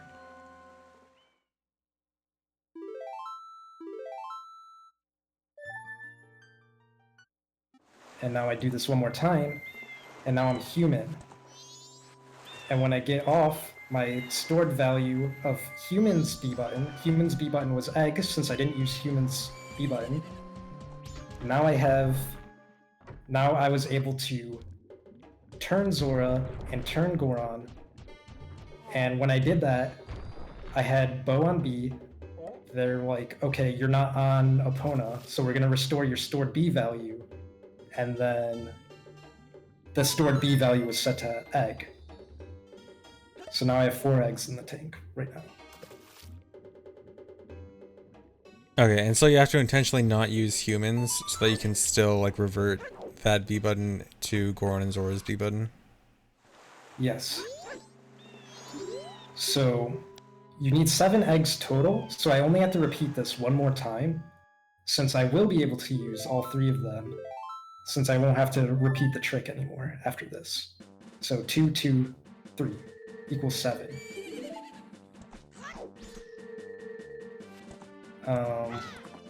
So something I should explain now that I said I would is why you're able to use C buttons on Epona, but only when you load the owl. And that's because your stored B button is the same value as what tells you which C and B buttons you're allowed to use.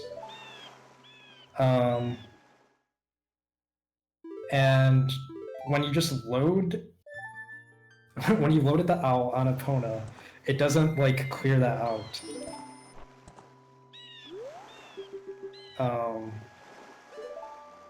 I could probably explain that so much more concise. It's just there's a lot happening.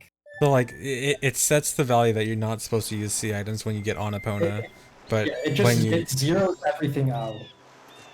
And when it's Yeah. 0, you can just use any C button. So it's not like actively choosing to let you use C buttons. It's just because it set everything to be 0. It stays that way until you do something that checks to see if you can use C button items. Yeah, and since you were already on Epona when loading, it doesn't bother to like do another check for it.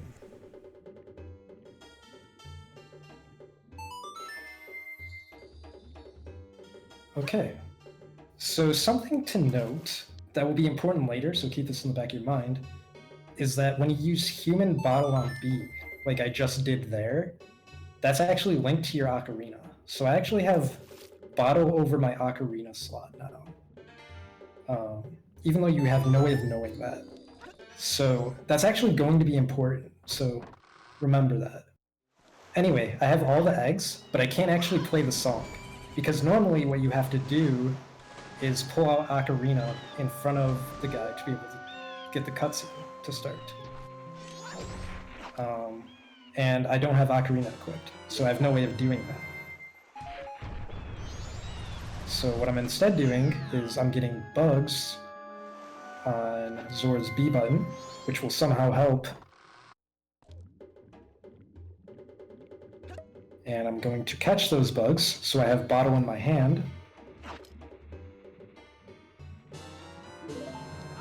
And now, well, not now, but you will see that the guy that you're supposed to pull out Ocarina in front of works very similarly to a Gossip Stone. So if I were to do Time Stop in front of him, it would act as if I pulled out Ocarina.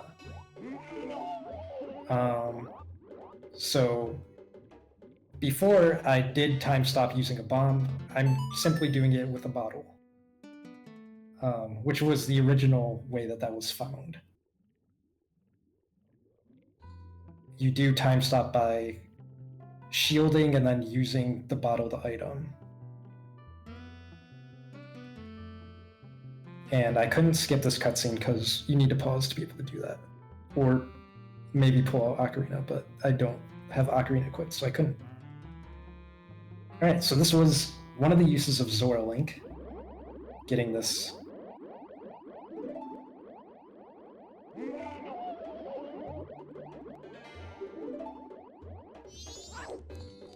Alright, so yeah, I do want to mention again that Gossip Stones have a special property that if you do Time Stop, any sort of Time Stop in front of a Gossip Stone, you can just play Ocarina notes. So that was already seen before. I'm just like making that more clear. That's basically just like that's basically just like the Ocarina replacement. Yeah, except you need it. You need a Gossip Stone to be able to play a song, and not only that, but because you're moving around, some things like Song of Soaring, for instance, can't work. You can't use Song of Soaring with a Gossip Stone because it just won't function correctly, since that relies on you having the ocarina out for you to actually be able to soar anywhere. So what I did instead was, since I wanted to get to Clock Town, I did Song of Time off that Gossip Stone. So that's why I did that instead of just Song of Soaring. Alright, so why am I in Clock Town? And why am I saving in a novel? It's because I specifically want Epona in Clock Town. And that's because something interesting happens when you get off Epona with a dimmed B button. Like, if I can get Epona into a room where I can't use B, where I enter Epona can't use B, and then get off Epona, something good can happen. And Clock Tone is a good place for me to be able to get in a room where I can't use my B button. So I'm going to transfer Epona to file 1 again. And then I'm going to save at the owl again so that I can use the C buttons.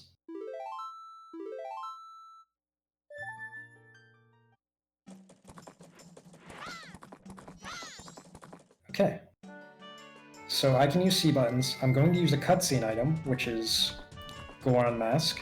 So now I'm Goron Link on Epona. I can get to the hidden owl the same way that I did before.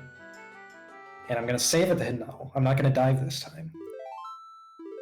So where does this owl lead to? It actually leads to room 0 of scene 0, which is Mayor's residence. And that had the properties that I was talking about, which gave me Ocarina on B as Goron. So to recap, I have Ocarina on B as Goron, I have Sword on B as Human, and I have Bugs on B as Zora. And now we're going to Stone Tower.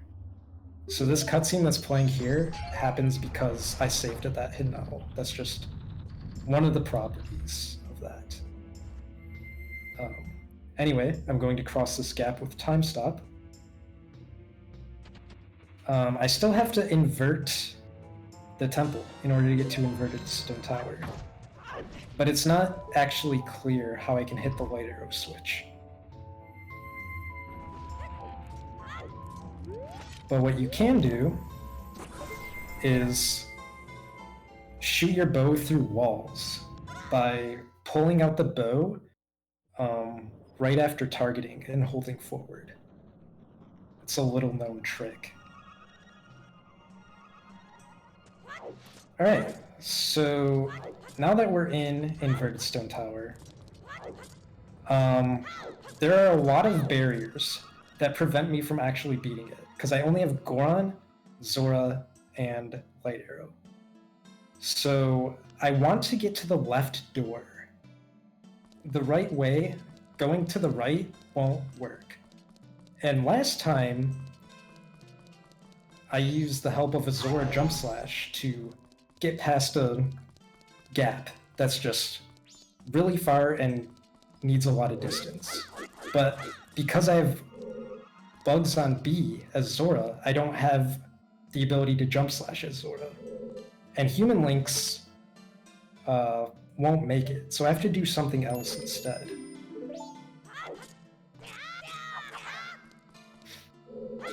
Yeah, I just did 2 jump slashes in midair, which I will explain. I will explain that. There's gonna be some time for me to explain that. Alright, so I got to the left door. Why did I even want to get here? Well, actually, first let me go back so I can store Song of Time. That'll come up later. Keep that in the back of your mind. Alright, so this was the room that I wanted to get to. Because ultimately, I want to get to the boss loading zone. And the only way that I can do that is to hover. So I'm going to hover off of these poes all the way to the Twin Mold loading zone. And I don't have anything else to help me. I don't have bombs. These enemies do not have active hurt boxes. Only the torch can hurt you, and it's only active when they're attacking you. So I will just very slowly make my way to the loading zone.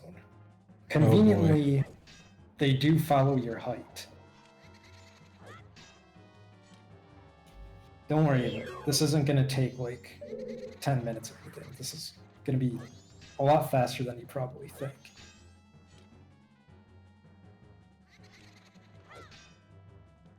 All right.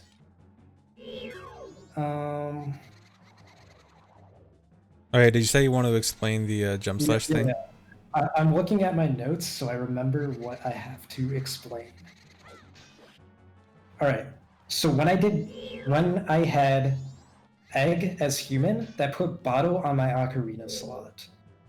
And in first cycle, when you don't have ocarina, Tattle messages you 30 seconds after you load an area to remind you how much time you have left. Specifically, in first cycle, she does that. And the way the game does that is by checking what's in your ocarina slot. So because I don't have ocarina in my ocarina slot, the game like more or less behaves like I'm in first cycle, which one of the implications was Tattle coming up. And with Tattle available, I can use Action Swap, which I will let you explain Action Swap. Yeah, so when you have an item in your hand and you try to take out a different item but then have it interrupted by something, in that case the title text, it like tries to update what item ID Link is supposed to be holding, but then he's still actually holding the previous item. And then it kind of like mixes up certain actions that are supposed to be done with whatever item you're holding. And then it can do some like weird things. Like I guess one of them is being able to do an extra jump slash. You want to explain that part? Yeah, so in Majora's Mask, when you do Action Swap with bow and sword, which is what I did, if I were to actually shoot the arrow that I got, it would just like do an explosion and hurt me. But there's this weird property where if I press B in midair, it just activates a ground jump, but in midair. So what I did was I did a jump, I pressed B to activate my ground jump, and then I pressed B to do a jump slash. And for some weird reason, I don't know how many people notice this, but after you do that jump slash, Link will do some weird spin around sword attack. Yeah, I noticed that. Is that, I assume that's like some unused animation or something? Yeah, I assume so as well. It's just a thing that happens. All right, so back to this very special hover. If I fall for too long, I'll just void out. This is like a special void plane that's based on how long you're falling. And the thing with pose is that it's not very easy to do hovers that give you a lot of distance. So most of my hovers, I'm just getting height, and I can't really get anywhere. So the loading zone is quite a ways far behind me. But I am almost done.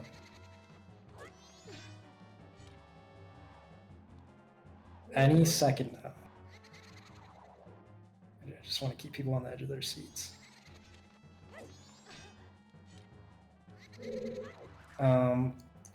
Just so we remember, by the way, I do have Song of Time stored.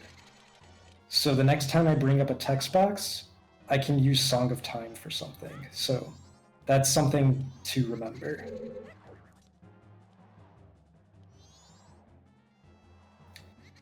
Also, I guess while we're waiting, I don't have Ocarina, like I said. However, if you don't have Ocarina, you cannot beat the game. And I'll explain later. So yeah, I did a mega flip, landed perfectly in the out of bounds room, and I was able to get to the twin mold loading zone. Hopefully that hover wasn't that bad. I saved like over a minute from the original 2 pause room. And now we can fight twin mold.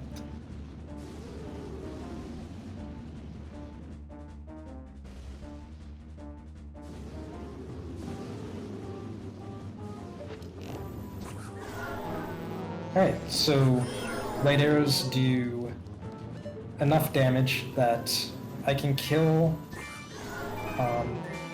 the first twin mold in 5 hits. Normal arrows would take 10 hits. I brought up the stored Song of Time by targeting twin mold and pulling out Navi. So Navi brings up a text box, and then that text box brings up stored Song of Time. So I'm going to use that for something. And now I do a spin attack so that I don't use up all my magic. I want to have a little bit of magic after this fight. Keep that in the back of your mind. So I just kill this twin mold with 10 arrows.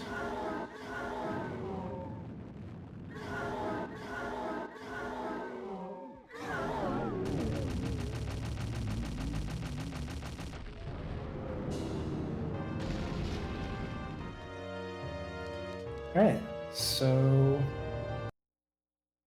reset. I saved on the exact frame that it would let me have the remains, so I didn't have to watch the cutscene.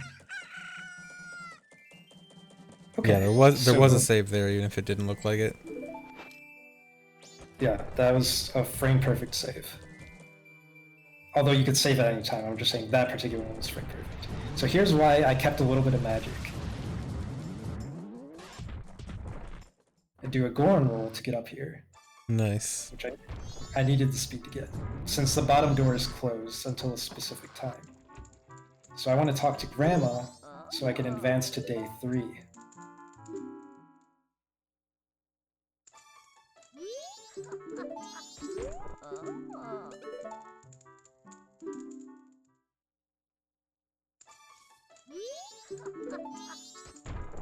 Okay, definitely getting some first cycle vibes from this, making it night 3 as soon as possible.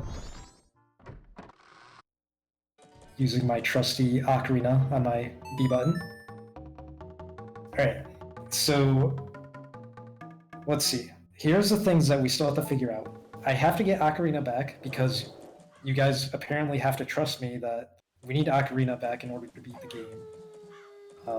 I still have to raise the turtle, which needs Zora to do, and I have to get on the turtle, which is very unintuitive how you would do that, because I can't hover onto the turtle.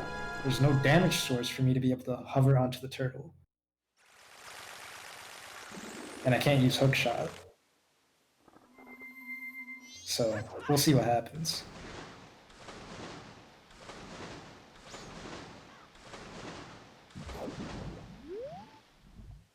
Alright.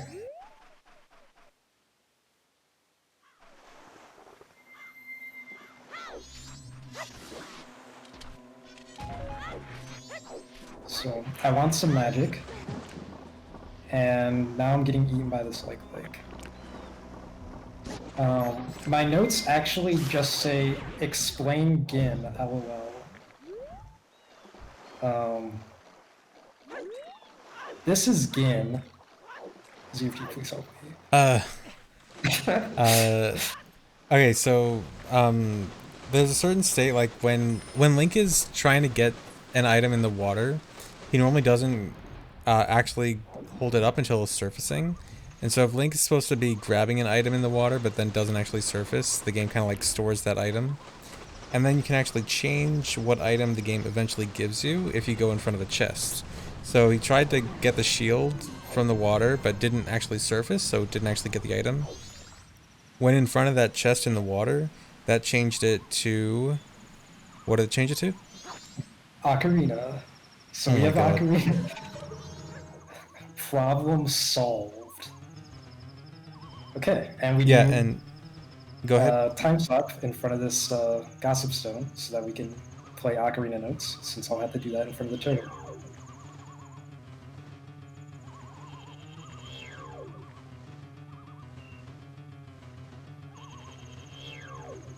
Good music. That was the sound of me mashing Z. Alright, I had to very quickly turn Zora before the cutscene starts, otherwise it wouldn't have started.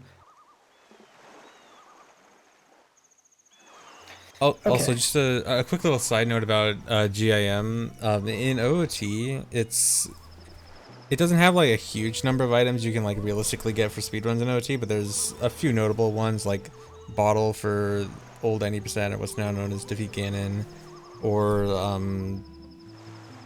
light arrows, or like there's a handful of like important items you could get in MM. Most things just like make it Ocarina. It's a lot more limited. I think there's some ways to like make it light arrow, right? You can get light arrow from GIM with like very specific conditions. Yeah. Yeah, but most cases it's just always going to be Ocarina in MM. Yeah. The common items are Ocarina, Light Arrow, and Crashing.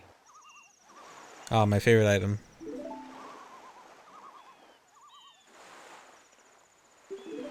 All right, so I still have to figure out how to get onto the turtle so I can enter.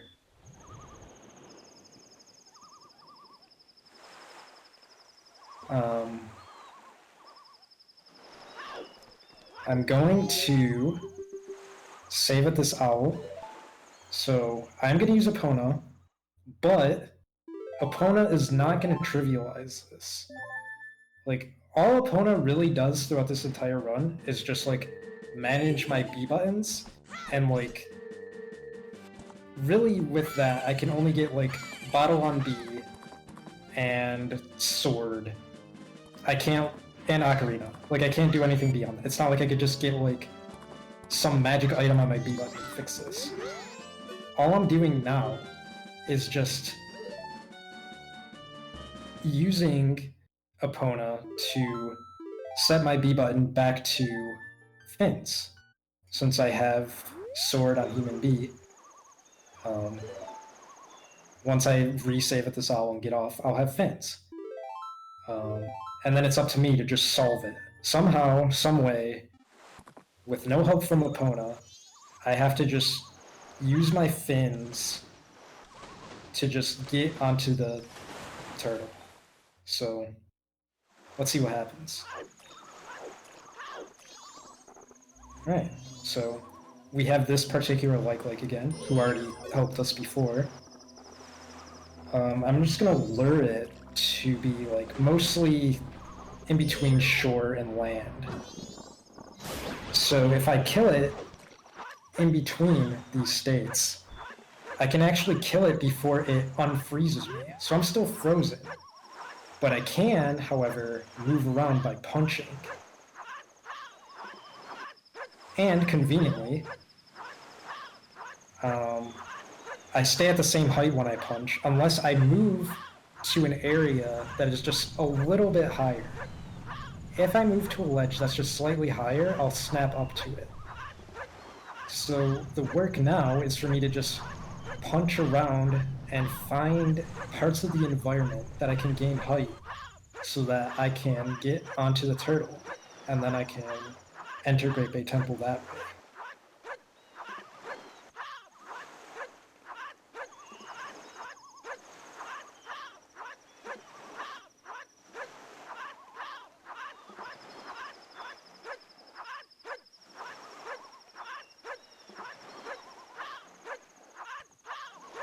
Okay, so I have enough height to barely make it over this without getting stuck. And I'm heading towards this slope to gain additional height, which works quite well. The collision is actually a lot different than it looks for that piece of environment. And this slope rounds out the rest. And I have a clear path to getting on top of the turtle now.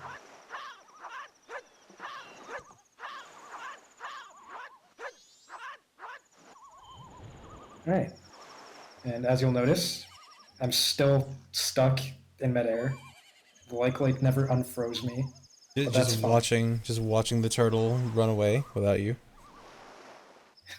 Yeah, me and Epona. Epona's being very talkative.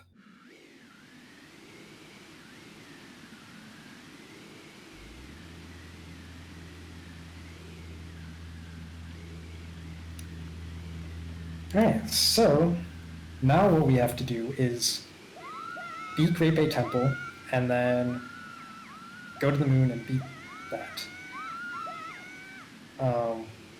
So the reason that we needed to get Ocarina back is that the first cycle state that the game considers us in when we don't have Ocarina in the Ocarina slot affects Termina Field. which is why there was like no ice in Termina Field. It's just a very special version of Termina Field. So normally, if you play Oath to Order and you didn't have Ocarina in that slot, you would go to first cycle Termina Field and you wouldn't finish the cutscene. You'd be stuck. So that explains why I had to get Ocarina back, to prevent that from happening.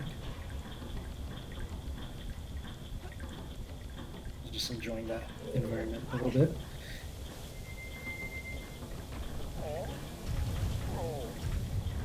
Alright, so there's a clever way to get past the water wheel.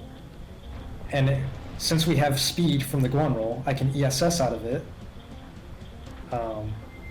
And that ESS prevents Tattle in the center from doing the cutscene. And then I did a ledge clip.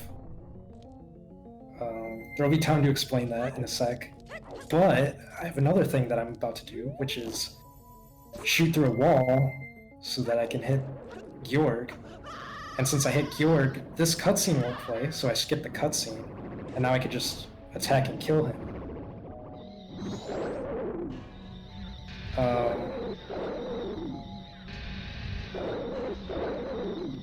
Just kill him like normal and get that magic. You'll notice that the boss music isn't even playing because of the way we skipped it. Alright, Andy's dead. So about that boss key skip, I had to do a ledge clip, which is done by targeting the wall exactly as you grab the ledge, which you have to be Zora Link to do because it's based on how tall you are, to be able to, like, when you press A to be able to clip out. And then that led me out of bounds once I was able to do that. Out of bounds water in this game voids you out, so I had to navigate my way out of bounds to the loading zone. So I was able to swim through water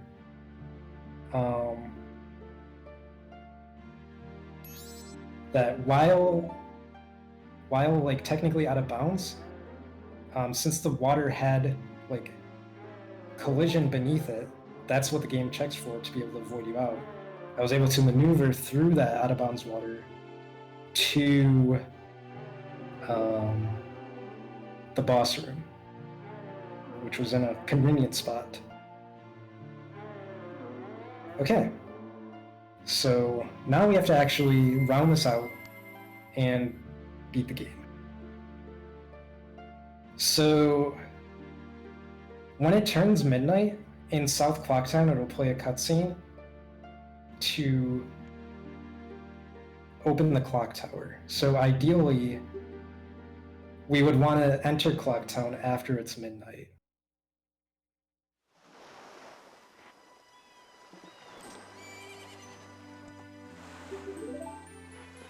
Alright, so once it's midnight, I will just Song of Soaring to Clocktown.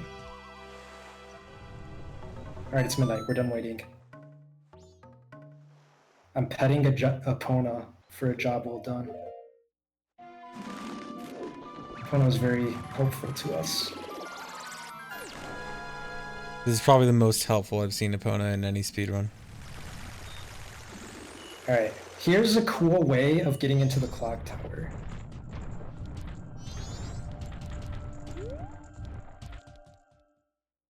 That was pretty cool.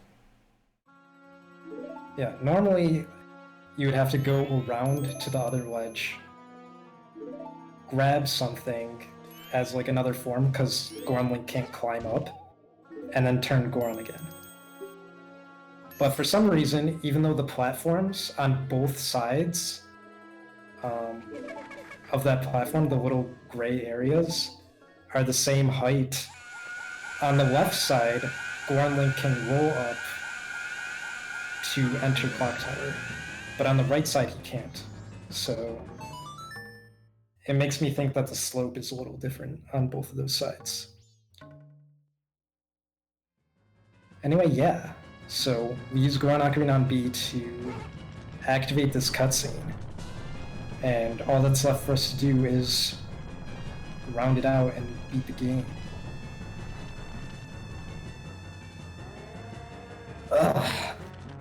That was a lot. My Yeah, voice is like tired.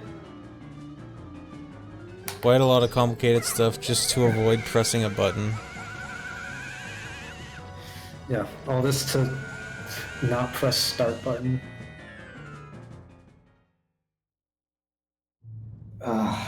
Okay. So I think now is probably a good time for me to, I guess, thank specific people, because I guess that's what people usually do during this cutscene, because there's really nothing to explain. So first and foremost, I want to thank Imbued, which hopefully, anyone that's involved in the Majora's Mask community knows who Imbued is, because he's done like so much work on the game. Basically, he was almost the only person I consulted when planning all of this out. And I mostly just talked at him, but it was very helpful just having him available. And I also definitely have to give a shout out to Sample Name, a huge shout out, because when I actually got in Inverted Stone Tower and I had to get to the left door, I realized after that I didn't have fins. So I'm like, wait, I don't think I can actually get across. So I explained the problem to him, thinking like, well, there's no way that this would be able to be solved. I'm gonna have to like reroute this. But somehow, I don't even know how, he just came up with the genius solution of action swap, which was an extremely cool trick. I'm like super glad that that's part of it. So definitely huge shout outs to him. And of course, thanks to everyone that made the original 2 Paws possible, which mainly I have to shout out Glitches and stuff for solving a lot of the things that worked. And also a shout out to Ringrush, because Ringrush was the guy that came up with all of these random Zelda 64 challenges.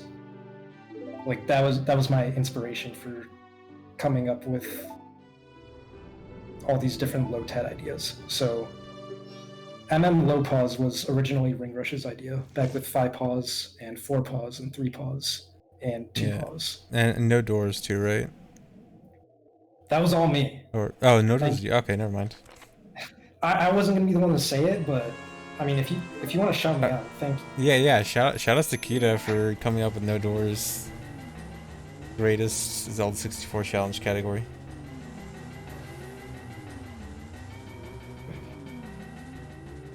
Oh yeah, I forgot to mention it, but I had everyone remember this. But the reason this is on English is because the Japanese version can't save at owl statues. And I kind of saved at tons of owl statues in this run. So I remember that. yeah, definitely need an English version. Yeah, on the Japanese version, they're only used for warping. There's no saving at them, which is also why the Japanese version has 3 saves instead of 2. The English version removed the save file for the option for using owl saves.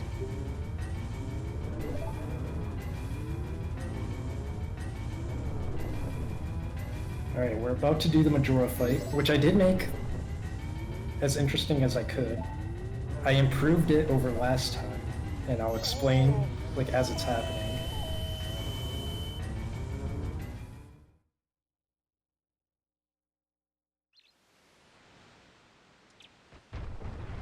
Okay, so we're just gonna use Gorm Roll, which uses magic to get to this kid, and start the fight. So there are pots behind me that have magic and arrows that normally you would restock because you want full magic and able to be able to beat the first phase quickly. But I thought of a way, without losing time, that I wouldn't need to get that magic. So for this first phase of Majora, there's actually a glitch with the way the hitbox works, where you can just kind of shoot through the front hitbox. Like, it might have looked like I'm just like hitting him. Like, it might look like nothing weird is happening. In order to stun him, I have to shoot him from the back, because that's where he's vulnerable. But if you aim your arrows specifically, you can just stun him through it. And then I use a Goron Pound so that I can still beat him in 4 hits. Since normal arrows do 2 damage instead of 4, light arrows do 4 damage. Goron Pound also does 4 damage. So was able to do that without losing time. And now for Incarnation, I'm already Goron Link. Might as well do something about it. So we can stun him with Goron Pound, and we can also attack him multiple times with Goron Pound. This is just a really good way of fighting him. Oh man, isn't that the super old school way too? Yeah. I think I remember seeing that years ago. We're bringing everything back for this run. Oh man, going full circle. Okay, and then for this fight, since the remains, they shoot you if you face them. I just wanted to get him towards the wall. That way, I can jump slash at him completely uninterrupted. So if I rotate the stick as I land, it makes the animation a little shorter. So I can just repeat this and jump slash 20 times to kill him. Alright, and there it is. And that's time. That is Majora's Mask in 2 pauses. The old run was 2 hours and 54 minutes based on the timing that we just used. So I saved over 35 minutes on this run. Nice. Yeah, this run is so cool. It uses so many like unique glitches to do so much different stuff. It's so interesting.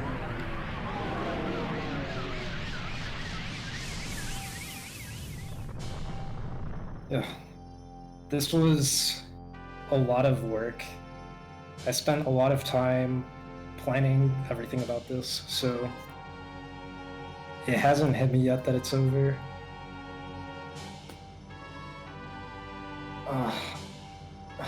So I guess now that it is over, I can explain why I was like in such a rush to finish it on this very specific day of February 21st. Now, some of you are probably already like, yeah, obviously today's the 35th anniversary of Zelda, which is true, but that's actually a complete coincidence. Like, that is not why this is on February 21st. What originally happened was when I did 2 Paws originally, this was the first LOTAD I ever did 6 years ago today. I did it, I made commentary, I didn't even really think anything about it, and I uploaded it.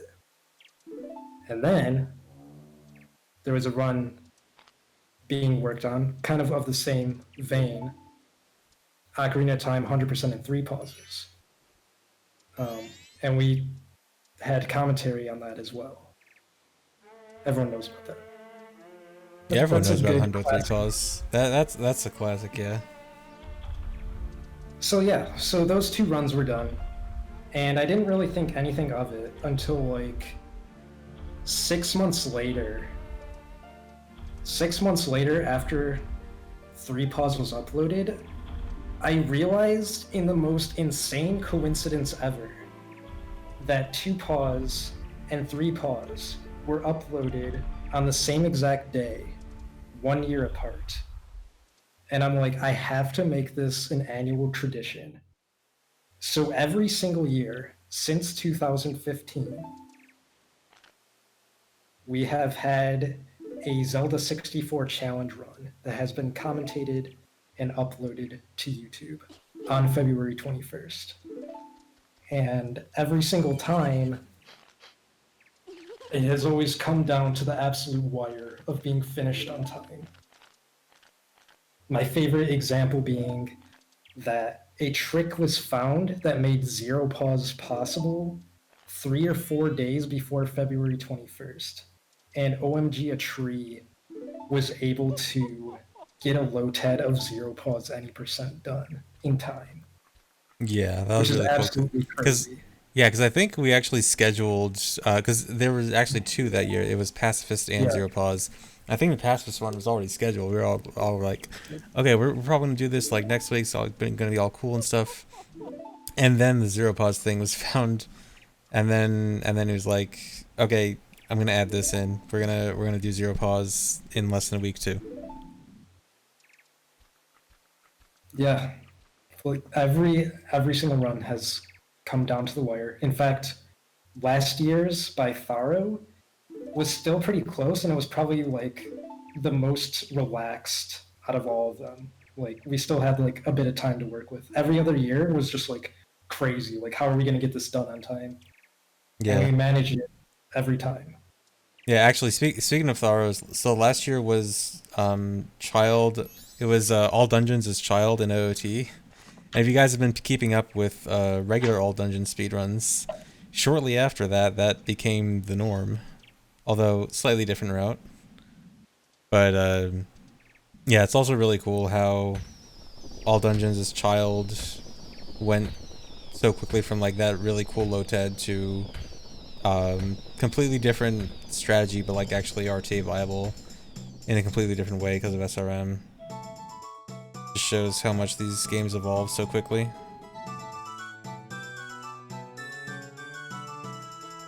And as for next year, you will definitely be seeing another run next year. I will do everything I can to make sure the tradition continues. Originally, this year was not going to be this. We had something solved. We solved a challenge category that's really amazing. Um, we didn't wind up doing it this year. However, there's no reason to not look forward to that because it will at some point happen. Oh boy. Can you DM me spoilers? I will give a spoiler right now. This is for the fans that are watching the credits. Secret spoilers for the fans. At one point, I posted a tweet of a camera recording of my TV where Venick409, shouts to Venick, was able to get a heart piece that was underwater without iron boots, which was previously thought impossible. And this trick would be used in this new LOTAD.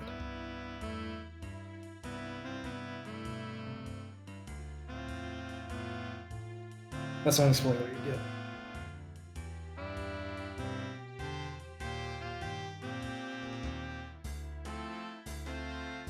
Yeah, something for you to think about for the next 365 days. Assuming that's when it finishes. Like, who knows when it's gonna finish.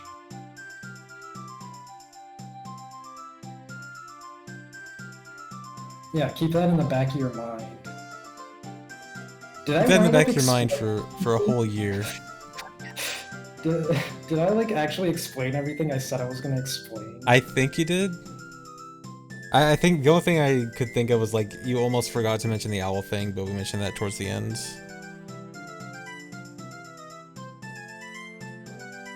Is there like any pressing questions on this run that was just like confusing? Actually, probably not. Nothing in this run was confusing. Well, I know shield at the end. That was because of the GIM done to get Ocarina, like right before Great Bay Temple, because he had to get the shield eaten by like try to obtain the shield, but then have it interrupted by not resurfacing, and then that was what activated GIM. So you go to the chest, then you get Ocarina from GIM, which means that you don't get the shield. Why Yeah. couldn't why couldn't you pause the game? Arbitrary restrictions, which make for interesting challenges. See, if we could just pause, we wouldn't have this run. That would be sad. Yeah, if you could just pause, you just beat the game like an hour faster, even without SRM. It's like we've seen that before. This is something interesting. That's what's cool about these like weird arbitrary challenges. They seem like very strange challenges. Like why would you want to beat the game with low pauses, or why would you want to beat the game without opening doors? But they're interesting because they require you to think outside the box and come up with really clever solutions to problems you wouldn't even think would have been problems in the first place. Necessity is the mother of invention. Yes, and yeah, there actually have been several things that were originally for something like no doors or low pause or something that have eventually like turned into strats for regular speedrun categories.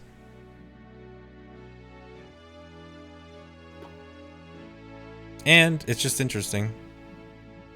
And that's what's most important. It's interesting and cool. And coolness is the most important thing.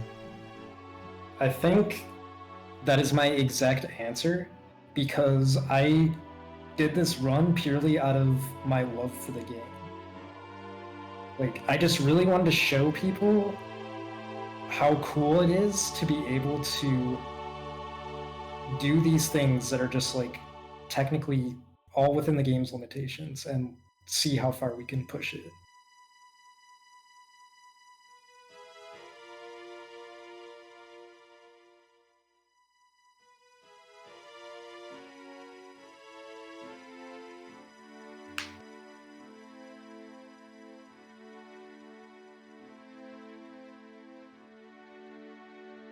All right, and as you see, no shield. That's a flex. Nice. Oh, someone in chat asked what 100% no pause or 100% low pause would look like. Has that been looked into for MM? I have never looked into all masks or 100% strictly because the moon has so many pauses by itself, such that like if I'm like all masks and like 12 pauses, that's like not, the number is like so high that it's like hard to like keep the stakes interesting. Uh-huh. Makes sense. So if we can like do the fierce deity quest without a bunch of pauses, that would be helpful. Mm-hmm. But anyway, yes, this is the end of the run. I am very grateful that you guys watched this. It means a lot to me. I hope you enjoyed. Yeah, this was super cool. I really like this. I hope you guys all enjoyed. And I hope you guys will continue to enjoy these cool challenge runs, because they will continue.